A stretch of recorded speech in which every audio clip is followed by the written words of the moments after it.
എൻ്റെ നാഥൻ പറഞ്ഞെടുത്ത് നിന്ന് ഞാൻ അനുസരിക്കാതിരുന്നാൽ ഒരിക്കലും ദൈവം പറയുന്നത് ഞാൻ പൂർത്തീകരിക്കത്തില്ല.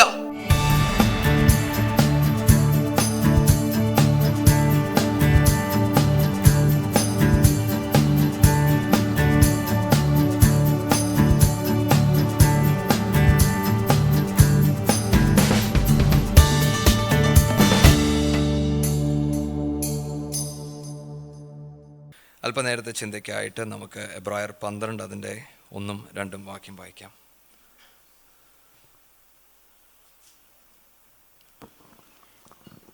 ആകയാൽ നാമും സാക്ഷികളുടെ ഇത്ര വലിയൊരു സമൂഹം നമുക്ക് ചുറ്റും നിൽക്കുന്നത് കൊണ്ട് സകല ഭാരവും മുറുകെ പറ്റുന്ന പാപവും വിട്ട് നമുക്ക് മുമ്പിൽ വെച്ചിരിക്കുന്ന ഓട്ടം സ്ഥിരതയോടെ ഓടുക. വിശ്വാസത്തിൻ്റെ നായകനും പൂർത്തി വരുത്തുന്നവനുമായ യേശുവിനെ നോക്കുക. തൻ്റെ മുമ്പിൽ വെച്ചിരുന്ന സന്തോഷമോർത്ത് അവൻ അപമാനം അലക്ഷ്യമാക്കി ക്രൂശിനെ സഹിക്കുകയും ദൈവസിംഹാസനത്തിൻ്റെ വലത്ത് ഭാഗത്ത് ഇരിക്കുകയും ചെയ്തു. ആമേൻ, ആമേൻ. നമ്മൾ ആ രണ്ടാമത്തെ വാക്യം, വിശ്വാസത്തിൻ്റെ നായകനും പൂർത്തി വരുത്തുന്നവനുമായ യേശുവിനെ നോക്കുക. ഞാൻ വിശ്വസിക്കുന്നു, നമ്മൾ കഴിഞ്ഞ പ്രാവശ്യം ഞാനിവിടെ ഉണ്ടായിരുന്നപ്പോൾ ഞാൻ ചിന്തിച്ച ഒരു ഭാഗം ഇതായിരുന്നു, വിശ്വാസത്തിൻ്റെ നായകനും പൂർത്തി വരുത്തുന്നവനുമായ യേശു ക്രിസ്തു. അപ്പോൾ അതിൻ്റെ അകത്ത് നമ്മൾ ചിന്തിച്ച ചിന്തകൾ ഒന്നുകൂടെ പറഞ്ഞിട്ട് ഞാൻ ആ ഭാഗത്തു നിന്ന് മാറാം. ഞാൻ കഴിഞ്ഞ പ്രാവശ്യം പറഞ്ഞപ്പോൾ ഞാൻ ഇങ്ങനെ പറഞ്ഞു, നമ്മുടെ ഈ ക്രിസ്തീയ യാത്രയ്ക്കകത്ത് നമ്മളെപ്പോഴും ശോധന ചെയ്യേണ്ട ഒരു കാര്യമുണ്ട്. എന്നിൽ ഉളവായ വിശ്വാസം ക്രിസ്തുവിനാൽ ഉളവായതാണോ? അതായിരുന്നു നമ്മൾ കഴിഞ്ഞ പ്രാവശ്യം ചിന്തിച്ചത്. നമ്മുടെ ഈ ക്രിസ്തീയ യാത്ര നമ്മൾ മുന്നേറുമ്പോൾ നമ്മളെപ്പോഴും ചോദിക്കേണ്ട ഒരു കാര്യമാണ്, അല്ലെങ്കിൽ നമ്മൾ ചെക്ക് ചെയ്യേണ്ട ഒരു കാര്യമാണ്.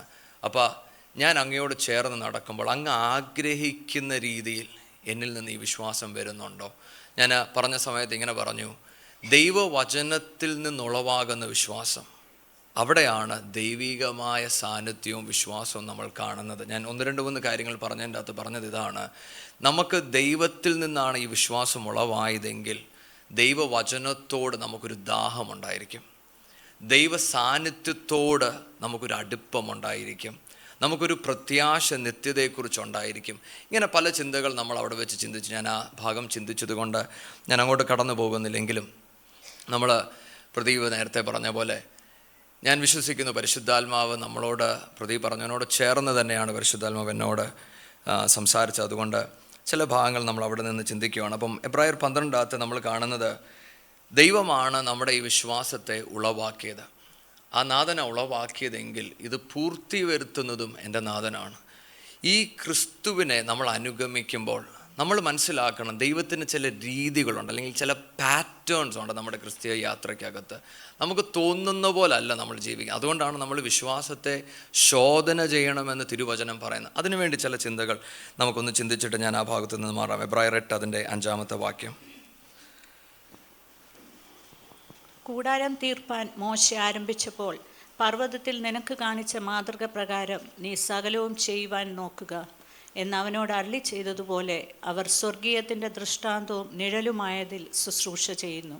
ഈ ദിവസങ്ങളിൽ പരിശുദ്ധാത്മാവ് എന്നോട് സംസാരിക്കുന്ന ഒരു ചിന്തയാണിത്. എന്ന് പറയുന്നത്, നിങ്ങൾ ആ വാക്യം വായിച്ചോ, കൂടാരം തീർപ്പാൻ മോശ ആരംഭിച്ചപ്പോൾ പർവ്വതത്തിൽ നിനക്ക് കാണിച്ച മാതൃക പ്രകാരം നീ സകലവും ചെയ്യുവാൻ നോക്കുക എന്ന് പറഞ്ഞാൽ, നമ്മുടെയൊക്കെ ഈ ക്രിസ്തീയ യാത്രയ്ക്കകത്ത് ദൈവത്തിന് എന്നെയും നിങ്ങളെയും കുറിച്ചൊരു മാതൃക മനസ്സിലുണ്ട്. നമുക്ക് തോന്നുന്ന പോലെ നമുക്കെല്ലാം ചെയ്യുവാൻ കഴിയത്തില്ല.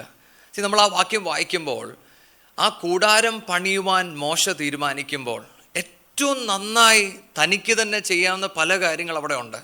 പക്ഷേ പരിശുദ്ധാത്മാവ് പറയുവാണ്, ഞാൻ നിന്നോട് കാണിച്ച മാതൃക പ്രകാരം മാത്രം പണിയുക. ഇതുകൊണ്ടാണ് നമ്മൾ ഈ തിരുവചനം പഠിക്കുകയും വായിക്കുകയും ചെയ്യുമ്പോൾ നമ്മുടെ വിശ്വാസം എങ്ങനെയായിരിക്കുന്നു എന്ന് ഞാൻ പറയുന്നതിൻ്റെ കാരണം, ഒരു മാതൃകയുണ്ട് നമ്മുടെ വിശ്വാസത്തിന്. അതിൽ നിന്ന് മാറിപ്പോയാൽ നമ്മൾ ദൈവത്തിൽ നിന്ന് മാറിപ്പോകും. ഇന്ന് പലപ്പോഴും സഭയ്ക്കകത്ത് കാണുന്ന ഒരു കാര്യം, ഞാൻ യേശുവിനെ അനുഗമിക്കുകയാണെങ്കിൽ ഞാൻ എവിടെ പോയി എന്ത് ചെയ്യുമ്പോഴും ഞാൻ തിരിച്ച് സഭയിൽ വരുമ്പോൾ അതിൻ്റെ ഒരു പാക്കേജ് അങ്ങ് മാറ്റിയാൽ മതി. അതിൻ്റെ അകത്ത് കുറച്ച് യേശുവും സ്തോത്രവും സ്തുതിയും കൂടെ ചേർത്താൽ എനിക്കിഷ്ടമുള്ള ഏത് രീതിയിലും എനിക്ക് കാര്യങ്ങൾ ചെയ്യാം. അത് ഞാൻ പ്രസംഗിക്കുമ്പോഴാകട്ടെ, ആരാധിക്കുമ്പോഴാകട്ടെ, എൻ്റെ വസ്ത്രധാരണമാകട്ടെ, എൻ്റെ സംസാരമാകട്ടെ, എനിക്കിഷ്ടമുള്ള രീതിയിൽ എനിക്കെന്തും ചെയ്യാം എന്നൊരു ചിന്ത ഇന്ന് സഭയ്ക്കകത്തുണ്ട്. പക്ഷെ തിരുവചനം നമ്മളെ പഠിപ്പിക്കുന്നത് അങ്ങനെ നമുക്കിഷ്ടമുള്ള രീതിയിൽ നമുക്ക് പ്രസംഗിക്കാൻ കഴിയത്തില്ല, നമുക്കിഷ്ടമുള്ള രീതിയിൽ നമുക്ക് പ്രാർത്ഥിക്കാൻ കഴിയത്തില്ല, നമുക്കിഷ്ടമുള്ള രീതിയിൽ നമുക്ക് ആരാധിക്കുവാൻ കഴിയത്തില്ല. കാരണം നമ്മൾ സേവിക്കുന്ന ദൈവം വിശുദ്ധനായ ഒരു ദൈവമാണ്. ഹല്ലേലൂയ. പഴയ നിയമത്തിൻ്റെ അകത്ത് ഈ ആലയത്തെക്കുറിച്ച് ഇത്രയേറെ പഠിപ്പിക്കുന്നതിന് കാരണം ജനത്തോട് ദൈവം പറയുന്ന ഒന്നുണ്ട്, ഞാൻ വിശുദ്ധനായിരിക്കുന്ന പോലെ നിങ്ങളും വിശുദ്ധനായിരിക്കണം. നിങ്ങളുടെ രീതികളിൽ നിങ്ങൾക്ക് എൻ്റെ അടുത്തോട്ട് വരുവാൻ കഴിയത്തില്ല. അങ്ങനെങ്കിൽ പുതിയ നിയമ വിശ്വാസികളായിരിക്കുന്ന ഞാനും നിങ്ങളും ഈ ദൈവവചനത്തിൻ്റെ ക്രമങ്ങൾ എപ്പോഴും മനസ്സിലാക്കിക്കൊണ്ട് തന്നെ നമ്മൾ ജീവിക്കണം. ഇതിൽ നിന്ന് നമ്മൾ മാറിപ്പോയാൽ ദൈവത്തിൻ്റെ കോപം നമ്മുടെ മേൽ വരും. ചില ഉദാഹരണങ്ങൾ നിങ്ങളോടൊന്ന് പറഞ്ഞിട്ട് ഞാൻ അവിടെ നിന്ന് മാറാം. നമ്മൾ ദൈവവചനം വായിക്കുമ്പോൾ നമ്മൾ കാണുന്നൊരു കാര്യമുണ്ട്.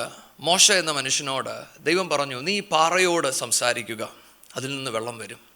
എന്നാൽ നമ്മൾ ആ വാക്യം വായിക്കുമ്പോൾ ഇങ്ങനെ എഴുതിയിരിക്കുന്നത്, മോശ ആ പാറമേൽ അടിച്ചു എന്നതാണ് എഴുതിയിരിക്കുന്നത്. എന്നിട്ട് അതേ വാക്യത്തിൽ ദൈവം പറഞ്ഞു, നീ അങ്ങനെ ചെയ്തതുകൊണ്ട് ഞാൻ പറഞ്ഞ ദേശത്ത് നീ കയറുകയില്ല. ആരാണ് ഈ മോശ? ദൈവവചനം തന്നെ പറയുന്നു, ദൈവത്തോട് മുഖത്തോട് മുഖം നോക്കി സംസാരിച്ച മോശ.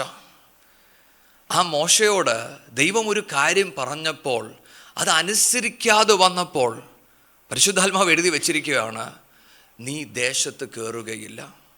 ഇതെന്നോടും നിങ്ങളോടും പറയുന്നത് എന്താണെന്നറിയാമോ? നമ്മൾ എത്ര വലിയ ദർശനങ്ങൾ കണ്ടാലും, നമ്മൾ എത്രയൊക്കെ ദൈവത്തെ അറിയാമെന്ന് പറഞ്ഞാലും, ഞാൻ എത്ര വലിയ ശുശ്രൂഷകൾ ചെയ്താലും, എൻ്റെ നാഥൻ പറഞ്ഞെടുത്ത് നിന്ന് ഞാൻ അനുസരിക്കാതിരുന്നാൽ ഒരിക്കലും ദൈവം പറയുന്നത് ഞാൻ പൂർത്തീകരിക്കത്തില്ല. ഈ ബോധ്യം നമ്മുടെ അകത്തുണ്ടായിരിക്കണം. ആ ബോധ്യം നമുക്ക് നഷ്ടപ്പെട്ടാൽ ഈ ഓട്ടക്കളത്തിൽ നമ്മൾ വീണുപോകും. രണ്ടാമത്തെ ഉദാഹരണം ലെവിറ്റിക്സ് 10 അതിൻ്റെ 1 നമ്മൾ വായിക്കുമ്പോൾ അവിടെ അഹരോൻ്റെ 2 മക്കൾ, ദൈവവചനത്തിൻ്റെ അകത്ത് ഇങ്ങനെ പറയുന്നത്, അവർ ദൈവത്തിൻ്റെ മുന്നിൽ വന്ന് ആ ഫയർ ബേൺ ചെയ്യാനുള്ള ഇൻസെൻസുമായി നിൽക്കുമ്പോൾ അവിടെ ഇങ്ങനെ എഴുതിയിരിക്കുന്നത്, ഒരു സ്ട്രേഞ്ച് ഫയർ. ഒന്ന് വായിക്കാമോ വാക്യം? അനന്തരം അഹരോന്റെ പുത്രന്മാരായ നാദാബും അബീഹൂവും ഓരോ ധൂപകലശം എടുത്ത് അതിൽ തീയിട്ട് അതിന്മേൽ ധൂപവർഗവും ഇട്ടു. അങ്ങനെ തങ്ങളോട് കൽപ്പിച്ചതല്ലാത്ത അന്യാഗ്നി യഹോവയുടെ സന്നിധിയിൽ അങ്ങനെ തങ്ങളോട് കൽപ്പിച്ചതല്ലാത്ത അന്യ അഗ്നി യഹോവയുടെ സന്നിധിയിൽ കൊണ്ടുവന്നു. ദൈവമക്കളെ, നിങ്ങളൊന്ന് ചിന്തിച്ചേ. ദൈവത്തിന് ശുശ്രൂഷ ചെയ്യാൻ നിൽക്കുന്ന ഇവർക്ക് അവിടെ ആ അഗ്നി വെളിപ്പെടുമ്പോൾ നിശ്ചയമായിട്ടും അവരുടെ ഹൃദയത്തിൻ്റെ അകത്ത് മറ്റൊരു ചിന്ത ഇല്ലെന്നുറപ്പ്. പക്ഷേ അവിടെ എഴുതിയിരിക്കുന്ന വാക്യം നിങ്ങൾ ശ്രദ്ധിക്കണം, അന്യ അഗ്നി, എ സ്ട്രേഞ്ച് ഫയർ. അതിൻ്റെ വേർഡ് നോക്കിയാൽ A fire that burns outside the temple എന്ന് പറഞ്ഞാൽ, ദൈവം പറയാത്ത കാര്യം അവർ ചെയ്തപ്പോൾ ദൈവത്തിൽ നിന്നൊരു അഗ്നി അവരുടെ മേൽ വന്നു. ഞാൻ പറയുന്നത് നിങ്ങൾക്ക് മനസ്സിലാവുന്നുണ്ടോ? അവരുടെ ഹൃദയത്തിൽ അവർ നല്ലതാ കരുതിയത്, അവർ തിന്മയൊന്നും ചിന്തിച്ചില്ല. പക്ഷെ ദൈവത്തിന് പറയുവാൻ ഒന്നേ ഉള്ളൂ, വിശുദ്ധനായിരിക്കുന്ന ഞാൻ നിങ്ങളോടൊന്ന് കൽപ്പിച്ചാൽ അതിനൊന്നും കൂട്ടുകയും കുറയ്ക്കുകയും നിങ്ങൾ ചെയ്യുവാൻ പാടില്ല. ഈ ബോധ്യം നമ്മുടെ അകത്തുണ്ടായിരിക്കണം. അത് ശുശ്രൂഷയാകട്ടെ, അതെന്തുമാകട്ടെ, ദൈവം പറഞ്ഞതുപോലെ മാത്രമേ നമുക്ക് ഈ ഓട്ടക്കളത്തിൽ ഓടുവാൻ പറ്റത്തുള്ളൂ. ഇന്ന് നമ്മുടെ ഈ ക്രിസ്തീയ മണ്ഡലത്തിൻ്റെ അകത്ത് പലരും പലതും ചെയ്ത് കാണിക്കുമ്പോൾ നമുക്ക് തന്നെ തോന്നാറുണ്ട്, ദൈവമേ ഇത് ശരിയാണോ തെറ്റാണോ? പലതും നടക്കുന്നുണ്ടല്ലോ. പക്ഷേ ഈ വചനം നമ്മളെ പഠിപ്പിക്കുന്നത് എന്താണെന്നറിയാമോ? എന്ത് നടന്നാലും എങ്ങനെ നടന്നാലും ഈ വചനപ്രകാരമല്ലെങ്കിൽ ഇതെനിക്ക് വേണ്ട. അതിൽ നിന്ന് എത്ര വലിയ അനുഗ്രഹം വന്നാലും ഞാൻ ഈ ഓട്ടക്കളത്തിൽ നിന്ന് മാറാതിരിക്കുന്നതാണ് എൻ്റെ ഏറ്റവും വലിയ അനുഗ്രഹം. ഒരു ഉദാഹരണം കൂടെ. നമ്മൾ ദൈവവചനം വായിക്കുമ്പോൾ ദാവീദ് പെട്ടകവുമായി വരുന്ന ഒന്ന് നമ്മൾ വായിക്കുന്നുണ്ട്. അവിടെ ഇങ്ങനെ എഴുതിയിരിക്കുന്നത്, പെട്ടകമൊന്ന് തെന്നി വീഴാൻ തുടങ്ങിയപ്പോൾ ഉസയ വന്ന് അതിനെ തൊട്ടു. എന്ത് സംഭവിച്ചു? മരിച്ചു. നിങ്ങൾ ശ്രദ്ധിക്കണമേ, ഈ മനുഷ്യൻ എന്താ ചെയ്യാൻ നോക്കിയത്? ഞാനും നിങ്ങളും ആയിരുന്നെങ്കിൽ നിശ്ചയമായും അത് തന്നെ ചെയ്യത്തുള്ളൂ. കാരണം വീഴരുത്. അത് വായിക്കുമ്പോൾ നമുക്ക് തന്നെ തോന്നത്തില്ലേ, അതെന്തിനാ ദൈവം അങ്ങനെ ചെയ്തേ? ഇതിലൊക്കെ ദൈവത്തിന് നമ്മളോട് പറയുവാൻ ഒന്നേ ഉള്ളൂ, കുഞ്ഞേ, ഞാൻ നിന്റെ അരികിലോട്ട് വന്നു എന്നതിൻ്റെ അർത്ഥം നിനക്ക് തോന്നുന്ന പോലെ എൻ്റെ അടുത്തോട്ട് വരുവാൻ കഴിയത്തില്ല. ഞാൻ വിശുദ്ധനായ ദൈവം മാത്രമല്ല, I am a consuming fire. ഇന്ന് ഞാനും നിങ്ങളും ഇവിടെ ഇരിക്കുമ്പോൾ ഇവിടെ ഒരു തീയൊന്നും നിങ്ങൾ കണ്ടില്ലെങ്കിൽ അതിൻ്റെ അർത്ഥം ദൈവം ഇവിടെ ഇല്ല എന്ന് നിങ്ങൾ വിചാരിക്കരുത്. ദൈവത്തിൻ്റെ സാന്നിധ്യം അന്ന് അവിടെ മൗണ്ട് സീനയിൽ ഇറങ്ങിയതുപോലെ ഇവിടെ ദൈവത്തിൻ്റെ സാന്നിധ്യം നമ്മളെ നോക്കിക്കൊണ്ടിരിപ്പുണ്ട്. എന്നാൽ ക്രിസ്തുവിൻ്റെ രക്തം നമ്മളെ മറയ്ക്കുന്നത് കൊണ്ട്, അതുകൊണ്ടാണ് നമ്മൾ പട്ടുപോകാതെ നിൽക്കുന്നത്. ഈ ബോധ്യം എനിക്കും നിങ്ങൾക്കും എപ്പോഴും ഉണ്ടായിരിക്കണം. നമ്മുടെ പ്രാർത്ഥന മുറിയിലാകട്ടെ, നമ്മുടെ ആലയത്തിലാകട്ടെ, എവിടെ ഇരിക്കുമ്പോഴും നമ്മൾ പ്രാർത്ഥിക്കണം, പിതാവേ, നിന്നോടുള്ള ഭയം വിട്ട് ആരാധിക്കുവാനോ പ്രസംഗിക്കുവാനോ പ്രാർത്ഥിക്കുവാനോ എനിക്കിടയാകരുത്. അങ്ങനൊന്ന് സംഭവിച്ചാൽ, ദൈവത്തിൻ്റെ കരം എനിക്ക് മേൽ ചലിച്ചാൽ, നന്മയ്ക്ക് പകരം അത് ദോഷമായി മാറും. ഇന്ന് നമ്മൾ ഈ വചനം ധ്യാനിച്ചു തുടങ്ങുമ്പോൾ നമ്മുടെ പ്രാർത്ഥന ഇതാകട്ടെ, പിതാവേ, ഞാൻ ഈ വചനം പഠിക്കുമ്പോൾ ധ്യാനിക്കുമ്പോൾ ചട്ടപ്രകാരം മാതൃക പ്രകാരം ജീവിക്കുവാൻ എൻ്റെ മേലൊരു കൃപ പകർന്നു തരണം. അത് മനസ്സിലാക്കുവാൻ ഒരു കൃപ എൻ്റെ മേൽ പകർന്നു തരണം. ഞാനിത് പറഞ്ഞതിൻ്റെ കാരണം, നമ്മൾ ധ്യാനിക്കുന്ന ഈ വചനം ഇത് നമ്മളെ പഠിപ്പിക്കുകയാണ്, കുഞ്ഞെ, നിൻ്റെ ഈ ഓട്ടക്കളത്തിൽ ചില ചട്ടങ്ങളുണ്ട്, ചില മാതൃകകളുണ്ട്, അത് നീ പ്രമാണിക്കണം. നമ്മൾ വായിച്ച ആ വാക്യത്തിലോട്ട് ഞാൻ മടങ്ങി വരട്ടെ. ഞാൻ പറഞ്ഞു, ഈ ക്രിസ്തുവാണ് നമ്മുടെ നായകൻ. പക്ഷെ പൂർത്തി വരുത്തുന്ന ഈ ക്രിസ്തുവിനോട് ചേർന്ന് നമ്മൾ നടക്കുമ്പോൾ നമ്മൾ അറിയേണ്ട ചില കാര്യങ്ങളുണ്ട്. നമ്മൾ തുടക്കത്തിൽ വായിച്ചപ്പോൾ അവിടെ ഇങ്ങനെ എഴുതിയത്, ആകയാൽ നാമും സാക്ഷികളുടെ ഇത്ര വലിയ ഒരു സമൂഹം. ഈ സാക്ഷികളുടെ ഇത്ര വലിയൊരു സമൂഹം നമ്മളെ പഠിപ്പിക്കുന്ന രണ്ട് കാര്യങ്ങളുണ്ട്. ഒന്ന്, എനിക്കും നിങ്ങൾക്കും ഒരു ഓട്ടക്കളമുണ്ട്. നമ്മൾ ആരും വിശ്വാസത്തിൽ വന്ന് വെറുതെ നടക്കുകയല്ല. ദൈവം നമ്മളെ ഓരോ പേരെയും വിളിച്ചതിന് ഒരു പ്രത്യേക വിളിയുണ്ട്. ഈ ബോധ്യം എനിക്കും നിങ്ങൾക്കും ഉണ്ടായിരിക്കണം. രണ്ട്, ചട്ടപ്രകാരം ഓടിയില്ലെങ്കിൽ നമ്മൾ ഡിസ്ക്വാളിഫൈഡ് ആയി പോകും. ഇത് നമ്മുടെ ഹൃദയത്തിൻ്റെ അകത്ത് ഉണ്ടായിരിക്കണം എപ്പോഴും. അതിനായിട്ട് നമുക്ക് 2 പത്രോസ് 1 അതിൻ്റെ 4 തൊട്ട് 11 വരെയുള്ള വാക്യങ്ങൾ വായിക്കാം.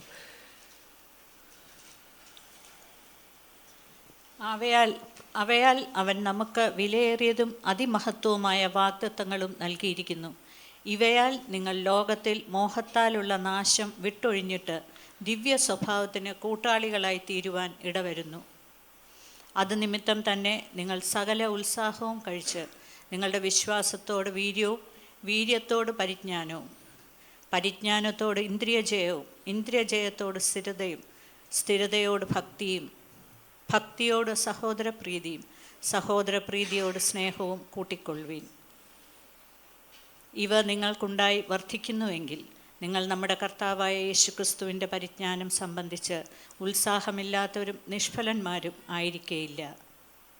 അവയില്ലാത്തവനോ കുരുടനത്രേ, അവൻ ഹ്രസ്വദൃഷ്ടിയുള്ളവനും തൻ്റെ മുമ്പിലത്തെ പാപങ്ങളുടെ ശുദ്ധീകരണം മറന്നവനും തന്നെ.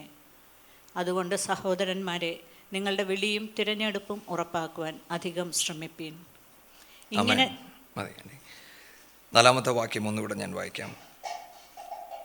അവയാൽ അവൻ നമുക്ക് വിലയേറിയതും അതിമഹത്വമായ വാഗ്ദത്തങ്ങൾ നൽകിയിരിക്കുന്നു. ഇവയാൽ നിങ്ങൾ ലോകത്തിൽ മോഹത്താലുള്ള നാശം വിട്ടൊഴിഞ്ഞിട്ട് ദിവ്യ സ്വഭാവത്തിന് കൂട്ടാളികളായിരിക്കുന്നു. ഞങ്ങളോട് പറഞ്ഞു, നമ്മുടെ ഈ ക്രിസ്തീയ യാത്രയിൽ നമ്മുടെ വിശ്വാസ ജീവിതം തുടങ്ങുമ്പോൾ നമ്മൾ ചോദിക്കുന്ന, ദൈവമേ, അങ്ങയിൽ നിന്നുളവായ വിശ്വാസമാണോ? എന്നാൽ അവിടം കൊണ്ട് അത് നിൽക്കരുത്. രണ്ടാമത്, ഈ വിശ്വാസം വളരണം. വളരുക എന്നതിൻ്റെ അർത്ഥം ക്രിസ്തുവിൻ്റെ ദിവ്യ സ്വഭാവം എന്നിലും നിങ്ങളിലും വെളിപ്പെടണം. അതവിടെ എഴുതിയിരിക്കുന്നത്. ഇംഗ്ലീഷിനകത്ത് പറയുന്നത് വിത്ത് ഓൾ ഡിലിജൻസ്, സർവ്വ ഉത്സാഹത്തോടും കൂടി എന്ന് പറഞ്ഞാൽ നമ്മൾ ദൈവസന്നിധിയിൽ വരുമ്പോൾ നമ്മുടെ പ്രാർത്ഥന ഇതാണ്: അപ്പാ, അങ്ങയുടെ സ്വഭാവം എന്നിൽ വെളിപ്പെടണം. നേരത്തെ പൃഥ്വി പറഞ്ഞ പോലെ നമ്മളെ പണിയുവാൻ നമ്മൾ ഏൽപ്പിച്ചു കൊടുക്കണം. ഈ സ്വഭാവം എന്ന് പറയുമ്പോൾ നിങ്ങൾ വിചാരിക്കരുത് യേശു എന്ത് ചെയ്യുന്നു അത് ചെയ്യുകയല്ല ഞാൻ. It's not looking unto him. പകരം I am partaking of his life. അവൻ്റെ ജീവൻ എന്നിൽ വെളിപ്പെടുകയാണ്. ദൈവം എന്നെ ചില സാഹചര്യങ്ങൾ കൊണ്ട് ഏൽപ്പിക്കുമ്പോൾ, ചിലപ്പോൾ എനിക്ക് ചിലത് ചെയ്യുവാൻ കഴിയാതാകുമ്പോൾ ഞാൻ ദൈവസന്നിധിയിൽ പ്രാർത്ഥിക്കുകയാണ്: പിതാവേ, അങ്ങയുടെ ജീവൻ, അങ്ങയുടെ സ്നേഹം എന്നിലൊന്ന് വെളിപ്പെടണം. അവിടെയാണ് ആ ദിവ്യ സ്വഭാവം എന്നിൽ വെളിപ്പെടുന്നത്. ഇന്ന് എന്നെ കേൾക്കുന്ന ചിലവരോട് ഞാൻ ദൂത് പറയട്ടെ: നിങ്ങളുടെ ഈ ക്രിസ്തീയ യാത്രയ്ക്കകത്ത് നിങ്ങൾ ചില വിഷമത്തിൽ കൂടെ, ചില ബുദ്ധിമുട്ടിൽ കൂടെ നിങ്ങൾ കടന്നു പോകുന്നുണ്ടായിരിക്കാം. പക്ഷെ അതിൻ്റെ നടുവിൽ ദൈവമേ, ഇതിൽ നിന്ന് എന്നെ വിടുവിക്കണമേ എന്ന് പറയുന്നതിന് പകരം, അപ്പം അങ്ങനെ ഇവിടെ ആക്കിയത് എന്തിനാണോ അത് പൂർത്തീകരിക്കുന്നിടം വരെ എൻ്റെ മേലൊരു കൃപ പകർന്നു തരണമേ എന്ന് പ്രാർത്ഥിക്കുമെങ്കിൽ ക്രിസ്തുവിൻ്റെ ദിവ്യ സ്വഭാവം നിങ്ങളിൽ കൂടെ വെളിപ്പെട്ടു വരും. ഹല്ലേലൂയ. നമ്മുടെ പ്രാർത്ഥനയായിരിക്കണം: അപ്പാ, അങ്ങയുടെ സ്വഭാവം എന്നിലൊന്ന് വെളിപ്പെടണം. ഇതിൻ്റെ ഓരോ ഭാഗവും നമ്മൾ ചിന്തിക്കേണ്ടതാണ്. അവിടെ എഴുതിയിരിക്കുന്നത്, ഇത് നമ്മുടെ ജീവിതത്തിൽ ഈ ക്യാരക്ടർ നമ്മുടെ മേൽ വെളിപ്പെട്ടില്ലെങ്കിൽ നമ്മൾ ഫലമില്ലാത്തവരായി മാറും. ഇംഗ്ലീഷിനകത്ത് പറയുന്നത് യു വിൽ ബി അൺഫ്രൂട്ട്ഫുൾ. അടുത്തത് യു വിൽ ബി ബ്ലൈൻഡ്. എന്താ ഇതിൻ്റെ അർത്ഥം? ഇതേ മക്കളെ, ഞാനും നിങ്ങളും ക്രിസ്തുവിൽ വളരുന്നില്ല എങ്കിൽ നമ്മുടെ വിളിയെക്കുറിച്ചുള്ള ഒരു ബോധ്യം നമുക്കുണ്ടാകത്തില്ല. നമ്മുടെ കാഴ്ചപ്പാടുകൾക്ക് വ്യത്യാസമുണ്ടാകും. അതുകൊണ്ടാണ് നമ്മൾ എപ്പോഴും ദൈവസന്നിധിയിൽ പ്രാർത്ഥിക്കണം: പിതാവേ, ഞാൻ അങ്ങയിൽ വിശ്വസിച്ചതിനായി സ്തോത്രം. പക്ഷേ അപ്പം അങ്ങയുടെ ദിവ്യ സ്വഭാവം എന്നിൽ ഓരോ ദിവസവും വെളിപ്പെട്ടു വരണം. അതിനങ്ങനെ അയക്കുന്ന ഏത് സാഹചര്യത്തിൽ കൂടെ കടന്നു പോകുമ്പോഴും, പിതാവേ, ഞാൻ ഒന്നറിയുന്നു, അങ്ങനെ പണിയുകയാണ്. എന്തിന്? അങ്ങേ പോലെ ആയി വരേണ്ടതിന്. അതുകൊണ്ട് നമ്മൾ അടുത്ത വാക്യം വായിക്കുമ്പോൾ, അതുകൊണ്ട് സഹോദരന്മാരെ, നിങ്ങളുടെ വിളിയും തെരഞ്ഞെടുപ്പും ഉറപ്പാക്കുവിൻ എന്ന് പറഞ്ഞാൽ, ക്രിസ്തുവിനാൽ ഉളവായ ഒരു വിശ്വാസത്തിൽ എന്തുണ്ടെന്നറിയാമോ? വിളിയുണ്ട്. ദൈവത്തിൻ്റെ ഒരു വിളി നമ്മുടെ മേൽ കിടപ്പുണ്ട്. ഇവിടെ ഇരിക്കുന്ന ആർക്കും പറയുവാൻ കഴിയത്തില്ല എനിക്ക് വിളിയില്ലെന്ന്. നമുക്ക് ഒരു വാക്യം കൂടെ വായിക്കാം വേഗം. 2 തിമോത്തി 1 അതിൻ്റെ 9-ാമത്തെ വാക്യം. അവൻ നമ്മെ രക്ഷിക്കുകയും വിശുദ്ധ വിളി കൊണ്ട് വിളിക്കുകയും ചെയ്തത് നമ്മുടെ പ്രവൃത്തികൾ നിമിത്തമല്ല, സകല കാലത്തിനു മുമ്പേ ക്രിസ്തുയേശുവിൽ നമുക്ക് നൽകിയിരിക്കുന്നതും ഇപ്പോൾ മരണം നീക്കുകയും. ആമേൻ. നിങ്ങൾ ശ്രദ്ധിച്ചോ? അവിടെ എഴുതിയിരിക്കുന്നത്, അവൻ നമ്മെ രക്ഷിക്കുകയും വിശുദ്ധ വിളി കൊണ്ട് വിളിക്കുകയും ചെയ്തു. അപ്പം രക്ഷ വന്നപ്പം എന്നും കൂടെ വന്നു, വിളിയും വന്നു. അതൊരു സാധാരണ വിളിയല്ല, അതൊരു വിശുദ്ധ വിളിയാണ്. ഇനിയും നമ്മുടെ പ്രവൃത്തികൾ നിമിത്തമല്ല. നിങ്ങൾക്ക് എന്ത് ചെയ്യാൻ പറ്റും, നിങ്ങൾക്ക് എന്ത് കഴിവുണ്ട് എന്നതല്ല ചോദ്യം. എന്നിട്ട് സകല കാലത്തിനു മുമ്പേ ക്രിസ്തുയേശുവിൽ നമുക്ക് നൽകിയിരിക്കുന്നതും ഇപ്പോൾ മരണം നീക്കിയും സുവിശേഷം കൊണ്ട് ജീവനും അക്ഷയതയും വെളിപ്പെടുത്തുകയും ചെയ്ത നമ്മുടെ രക്ഷിതാവായ ക്രിസ്തുയേശുവിൻ്റെ പ്രത്യക്ഷതയാൽ വെളിപ്പെട്ടിരിക്കുന്നതുമായ തൻ്റെ സ്വന്തം നിർണയത്തിനും കൃപയ്ക്കും ഒത്തവണ്ണം അത്രേ. ആമേൻ. നിങ്ങൾ ആ വചനം നോക്കുമ്പോൾ അവിടെ എഴുതിയിരിക്കുന്നത്, ദൈവം ഈ ഭൂമിക്ക് അടിസ്ഥാനം ഇടുന്നതിനു മുന്നേ എന്നെയും നിങ്ങളെയും കുറിച്ചുള്ള വിളി നിശ്ചയിച്ചിരുന്നു. ശ്രദ്ധിക്കുന്നോ?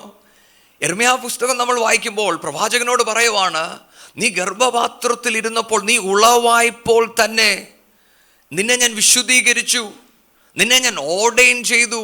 എന്തിന്? പ്രവാചകനായി.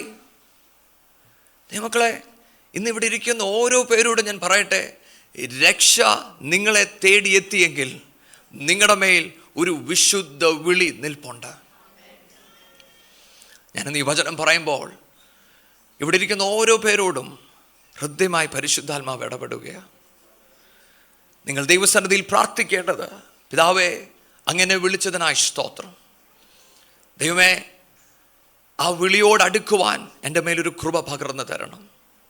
ഇന്ന് പലർക്കും ആ വിളി അറിയുവാൻ കഴിയാത്തതിന് കാരണം അവർ വിശ്വാസത്തിൽ വളരുന്നില്ല. ദൈവത്തിന് നമ്മളെ ചിലത് ഏൽപ്പിക്കണമെങ്കിൽ നമ്മൾ വളരണം. നമ്മൾ വളരാതെ ദൈവത്തിന് ഇത് ഏൽപ്പിക്കുവാൻ കഴിയത്തില്ല.